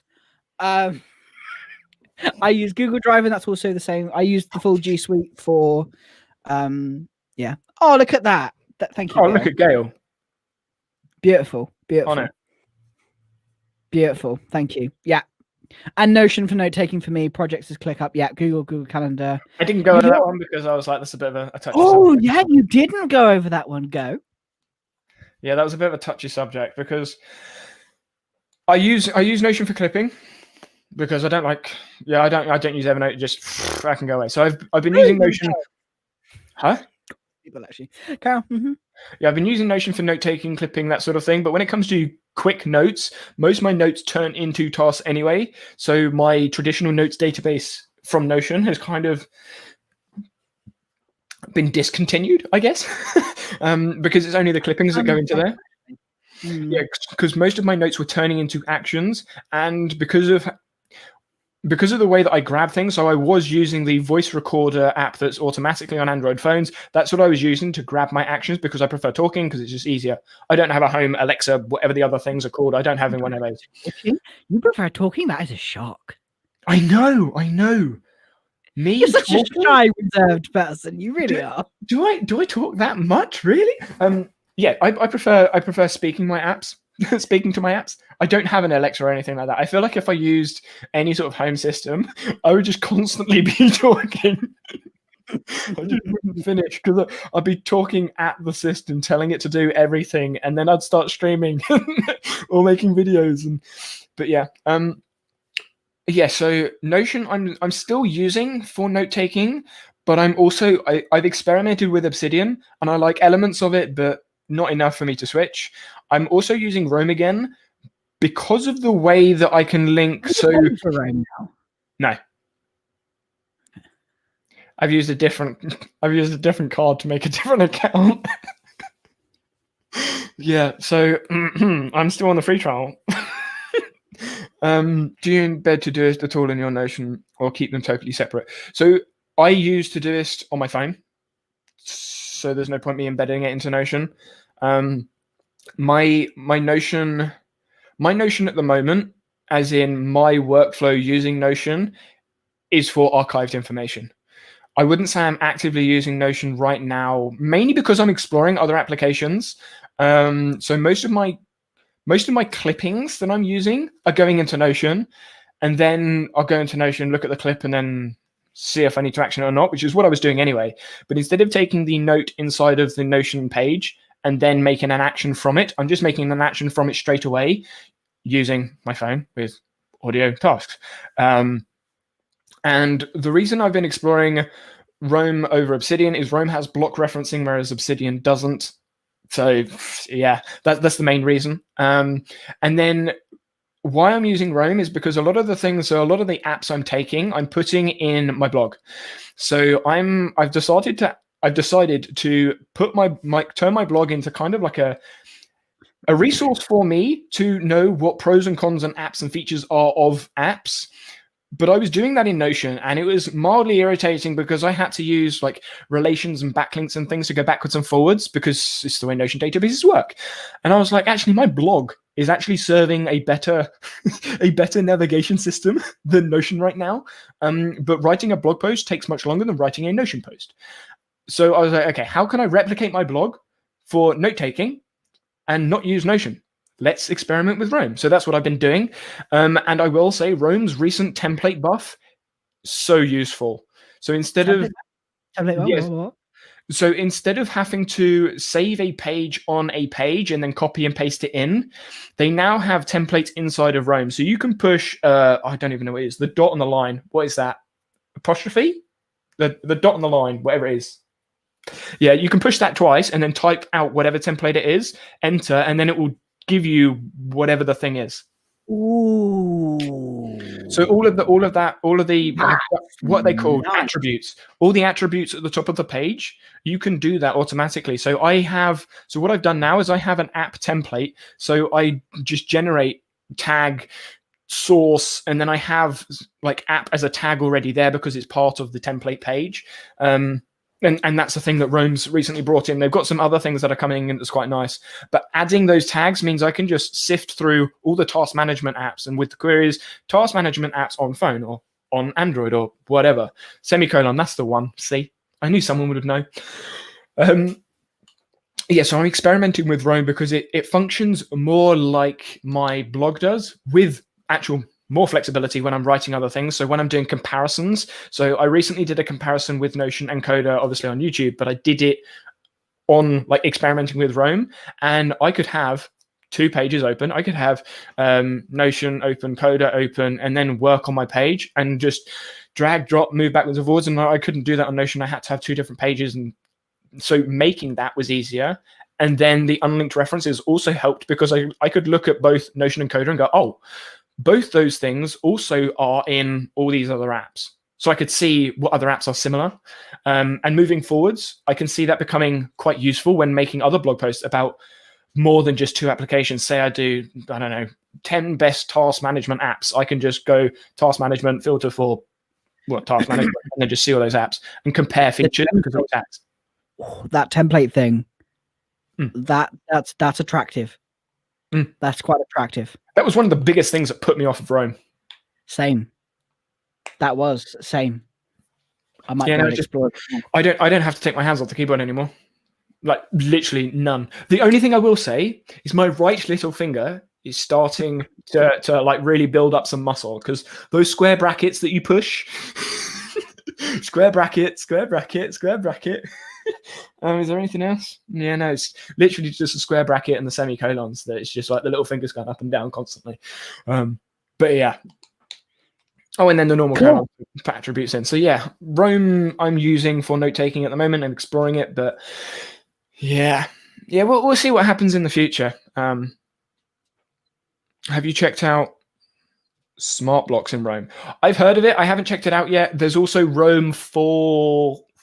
Is it 4D smart blocks? Maybe it's 4D smart blocks or 4S or this 4 something. It's Rome 4 something. There are quite a few extensions and add-ons that I've seen for Rome that are intriguing. Obviously, there are CSS and stuff. There's CSS and stuff that's also intriguing. But I'm, as I sort of said, like at the beginning of the stream, I don't need an app. It's just nice. So I'm just I'm working out the systems. Rome 42. I knew there was a 4 in there somewhere. Because I saw Red Gregory. She did a video about it, and she's spoken about it a couple of times as well. So I was exploring that. But yeah, I'm very functional, so I want to make sure that what I've got works, and then start adding stuff on. What was that last one? Smartbox are like templates, but with dynamic info. Yes, yeah, that's what I saw. I will be right back. Okay, cool. I'm going to take hold of the stream, even though I can't change anything. Okay. Yeah, basically. ETA. Enjoy. ETA. Any ETA on that? It won't be long. Okay. But yeah, so that's what I'm thinking about when it comes to note taking. Something else that so obviously you guys know white and orange main colors, and Todoist. I didn't realize that they have themes in Todoist, so I've actually themed my Todoist to be white and orange, which is quite a nice aesthetic. Which you can do in other applications, but you can't do it in all of the applications. When it comes to exploring applications, I have at the moment, I said to John, like before the stream even started, I think I've got like 17, 18 different to-do list apps that I'm actively exploring to see what I can and can't do with them. And there are, like I said earlier at the beginning of the stream, there are some things from some apps that I want to be combined. So I think I'm going to make a post. I think, Sarah, you mentioned earlier about an article you wrote about something, I can't remember what it was. I'm thinking of writing an article just to document all of the features I've seen from the different apps, and I would like to put them all together. So it's sort of like task management app features, and then just list them down, and then potentially link different apps that have those features in there. I don't know how that would work, but that's kind of what Rome can sort of do by itself, because you can search by feature, because the way I've done it is I have a feature as a page, so I can go into the page and I can see all of the applications that have that feature, and then I can just compare them as to what task management app has this feature, what PC app has this feature, and that sort of thing. And I can go and compare all of those different things to see what works, what doesn't work in all the different applications. Hopefully that makes sense. And when it comes to project managers, I don't see. I mean, maybe this comes back to the status and things, but most task managers and project managers are very similar, except project managers are much more robust. They give you way more options. They give you way more flexibility of what you can do with the app. And obviously you can work with a team. Like Todoist, I don't think would work well as a project manager. So when I do grab a team member or something, I would probably need to revert back to something else, potentially ClickUp, maybe Notion. I doubt it with Notion because of the way they've kind of fallen behind when it comes to task and project management with teams. Maybe in the enterprise plan, but I would probably go for ClickUp or Coda or Asana, or actually, no, maybe not Asana. But one of those applications, if I have a team member on board, but then I would want to work with that team member. So if they have a system that works for them, I don't want to change that. That's my personal preference. I like everyone having their own flexibility. As long as I know that I can trust that person to do the job, I'm quite happy and satisfied. Maybe that's a bit of naivety as a young individual. Maybe that comes from my coaching background and just having trust in my case, working with coaches, trusting the other coach to do what they're supposed to do, or trusting the player to do what they're supposed to do, or giving them autonomy in the decisions they can make. I would prefer to give autonomy to the person that's working with me rather than force them to work with a system that works for me and potentially not them. But then that's I guess a philosophy of team management. Hello, John. You have returned. What are we talking about? That sounds interesting. Yeah, I kind of. So I was talking, and then I sort of like my brain. People listening probably noticed that my brain kind of went sideways, and it sort of came back again. I went off on a tangent and was sort of saying that when hiring a first team person, again, this is probably ignorance and naivety, not working with anyone full term, maybe, because I've worked with loads of people on projects, team projects. Obviously, I've worked clients as either the consultant or as the person running the project with different people. So I have worked with other people in lots of applications.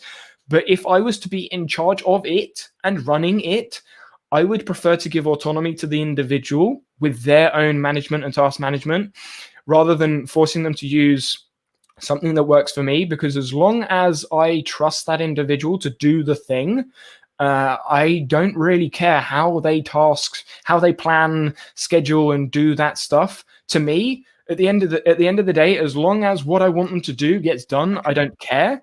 But obviously, that's going to take a time of building up trust.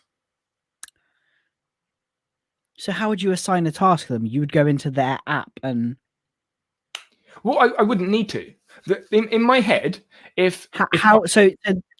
practical question. So say you're working on a project and you want them to do something. What would you do?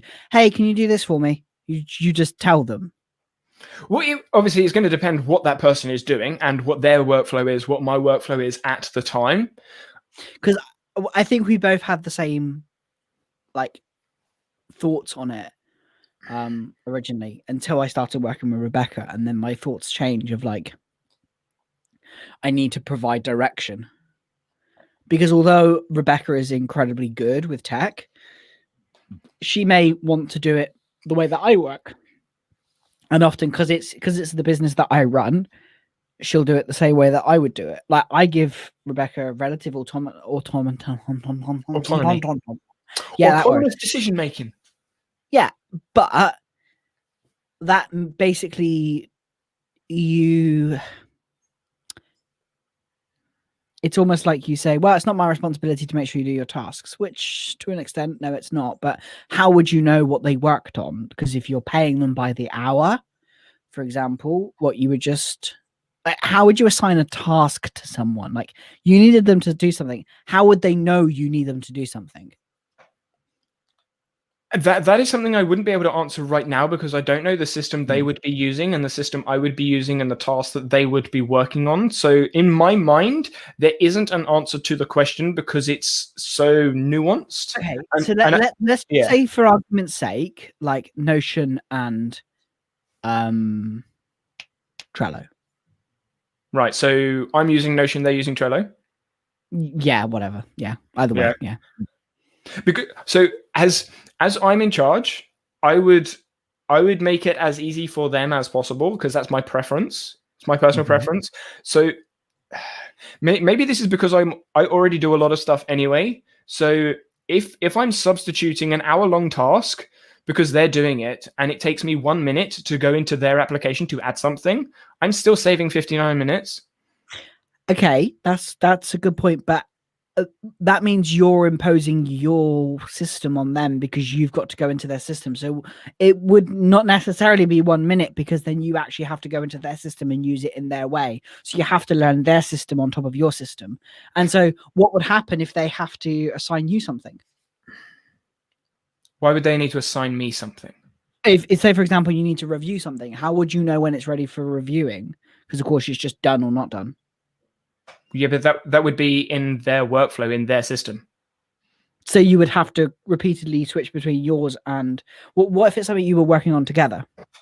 So I work with dates. But what if? So it's either I mean, I guess this comes back to the statuses. It's either done or it's not done by the time that it needs to be done by. If it's done by the time it needs to be done by, then I will do it.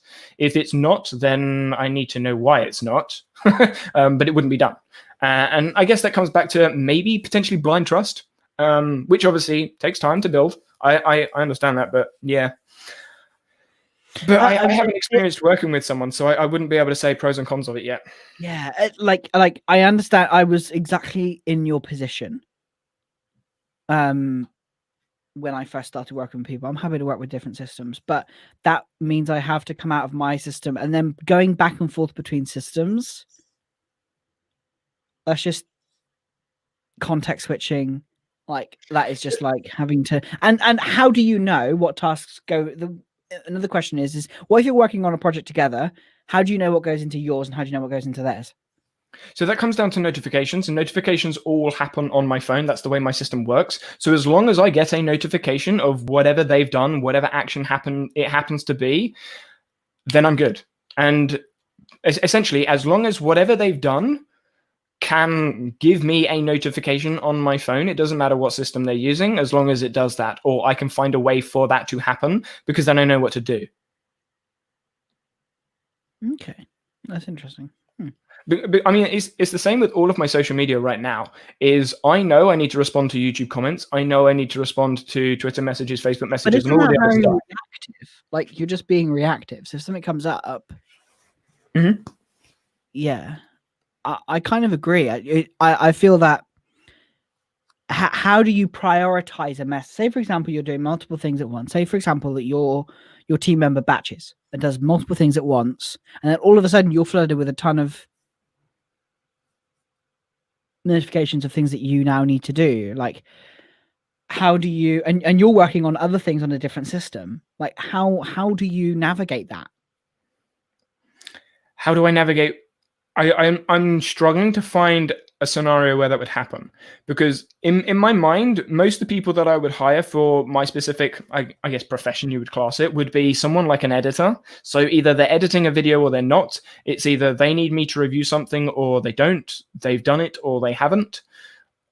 If they're working on it, then they're working on it. I don't need to know that they're working on editing a video because it's either going to be done in time for publish or it's not. And because video times have flexibility when I publish them, it's of course. So yeah. that makes sense. Like flexibility is fine, but what if there are things that do not have flexibility? What if there is a actual fixed client deadline? I don't know whether you'll have that, but that's just something. Yeah, that's what I'm trying to like think of. Maybe it's just something within the creative profession industry that it's, I don't know. I mean, unless it's going to, because yeah, it's. I'm trying to think because I think I'm looking at it from a business person, not a creator. I mean, a creator. When you say business person, are you talking consulting with deadlines that way? Kind of stuff like that. Yeah, consulting. Sorry, yeah, I should be more specific. Like consulting with deadlines, consulting with clients, meetings, team meetings, discussing what the next. Like I'm juggling a lot of things at once, and having to split between two systems could cause a lot of confusion because keeping track of when someone has completed something. I mean, the notification thing sort of makes sense. I understand what you're saying with that. However, what if the notification doesn't come through? I mean, I am like adding in that. Well, what if this possibility? Yeah. What if? Like, What if? But you're relying on one thing. I understand that, but so for example, YouTube comments. I respond to every YouTube comment that comes through on my phone. Like, not when it comes in, but it stays there until I've responded to it. And then at the beginning of every day, I also go into YouTube for the ones that I have missed. So I guess you would class that as like a fail-safe, maybe? And I would probably do the same, like, I would probably use the same sort of system. So one of my recurring tasks in the morning is YouTube comments. I will go in. Most of the time, they're completely empty because I've responded on my phone. But there are some that I've accidentally got rid of, or I was like halfway through writing and then didn't. So it just wasn't responded to, or whatever it happened to be. And it's the same with emails. Most, like, I see the email come in on my notification. If I don't need to action it right there and then, it just goes. I don't need it, and I will check it in the morning of the next day because I check my emails once a day, full stop. And I would probably do the same there. I would just set it as something I check in the morning. If it comes through on my notifications, I've been notified for it. If it fails to come through on my notification, I'll check it the next day anyway. That's currently how I think about it. Because that's what worked. That's what's worked for me so far with everything going on. And I mean, it's worked pretty well at the moment, but we will, again, it's one of those things we'll have to see when. Yeah, it's just fascinating. It's really interesting. Now, we should probably stop there, as we would end up talking for another 2 hours. Yeah, I mean, it's always it's like 3 hours. I mean, this is why I wanted to go onto Twitch, because I would quite happily wake up in the morning. Well, wake up sort of in the morning in the AM section most of the time. At 11:59 a.m. Yeah, something like that. Yeah. Like, go downstairs, have breakfast, come upstairs, and most of the stuff that I'm doing, I could stream. Like once I've done like my morning hour of like checking my emails, doing this, doing that, like cleaning the teeth and all the bits and bobs, I could probably stream that too. You could probably stream cleaning your teeth, a Truman Show kind of thing. Please say you know Truman Show. I'm not that old. Please say I know what? Sorry, Truman Show. Yes, I know what that is. Please, people who are left, and the 9 people who are left, please say you all know what the Truman Show is. Like, oh, I feel old now. But yeah, so I could probably stream the majority of what I do, because it's either exploring an application, using an application whilst exploring an application. Yeah, and then the YouTube videos would be like work that I do later on anyway.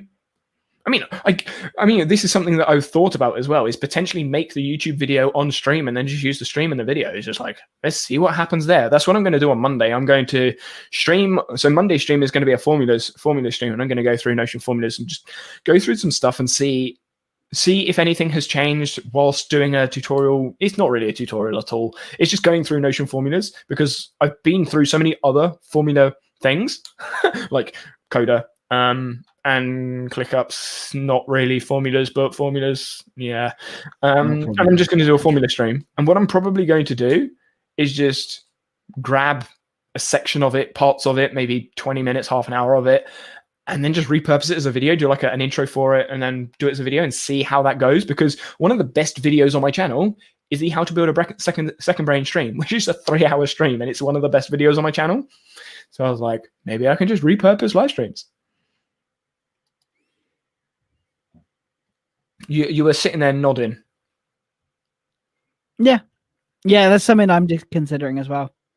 Because actually, one of my most actively watched videos, like watch time and consuming it and actually going through the video, is my live streams.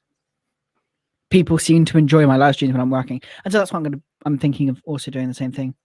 Yeah. I mean, one of those things that's really irritating about YouTube sometimes is the 2 videos I've done recently, or the productive YouTuber and the trigger video. both of those videos individually have more comments than any other video on my channel. Like the productive consumer video has like 120 comments on. The best video on my channel that has 21,000 views has like 70 something comments. The productive consumer has like 600 views. I'm just like, this one is obviously, don't know whether liked is the right word, consumed and triggered engagement from my audience way more than this one, but this one has way more views. So it's just like, I don't know, a bit of fun here, a bit of kind of important information there. That was a Discord notification that I heard. Yeah, it's mine. Yeah, I know it wasn't mine because it would have flashed on my phone. Well, it wouldn't have flashed on my phone, but I would have been able to see it. I do have a Discord notification. Yeah. I will probably do a what's on my phone video at some point, and be like, hey, what isn't on your bloody phone? I was going to say, these are the apps I'm using, and these are the home screens of all the other apps that I have, but I don't use.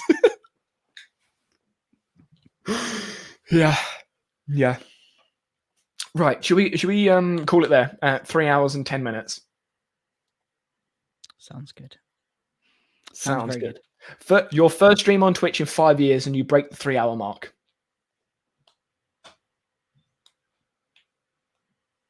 Nice. I can't wait to start streaming. That's going to be very soon. I'm going to be doing stuff on stream. Well, you can go onto my Twitch channel. It should be linked in the description on YouTube. If it's not, I think you have me linked on Twitch. Do you? Yes. Yeah.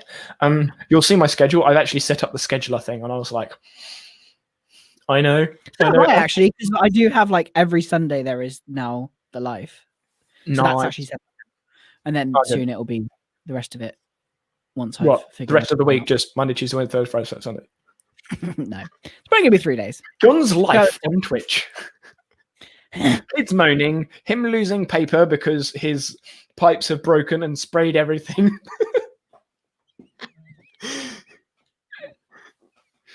Oh, and then the internet exploding and all of his hard drives sizzling. Such an asshole. Okay, thank you very much, guys, for joining us. And yeah, we should have lots more things coming. The podcast is staying here. It won't be moving. But I don't know yet. We haven't decided. Oh, do you think a live stream of just answering how to on Notion would be good? I mean, yes. I think most of the audience here know how to use Notion. So for the replay, I guess that would be useful. But when it comes to answering those small questions that get asked over and over and over again, most of those answers are already on Google, on YouTube, on blogs. It's just people can't be asked to search it, so they go into a community. But what? I see the same comment. I see the same question on a video that answers the question that they're asking in the comment section. And I'm like, you could have scrolled down twice and saw the comment that asked the same thing and then my answer, or go to the video at like whatever timestamp it was, and there's the answer. But instead they just want to there. But yeah, I mean, it's definitely an idea. Yeah. We'll probably be doing that whilst also doing other things at the same time. This kind of thing is we're just gonna have more funny things. I do agree. The live stream is different because it is us talking. As long as they're there. Yeah, I'm not gonna answer any questions unless you're there. Like, you want a question answered, then fine, be there though.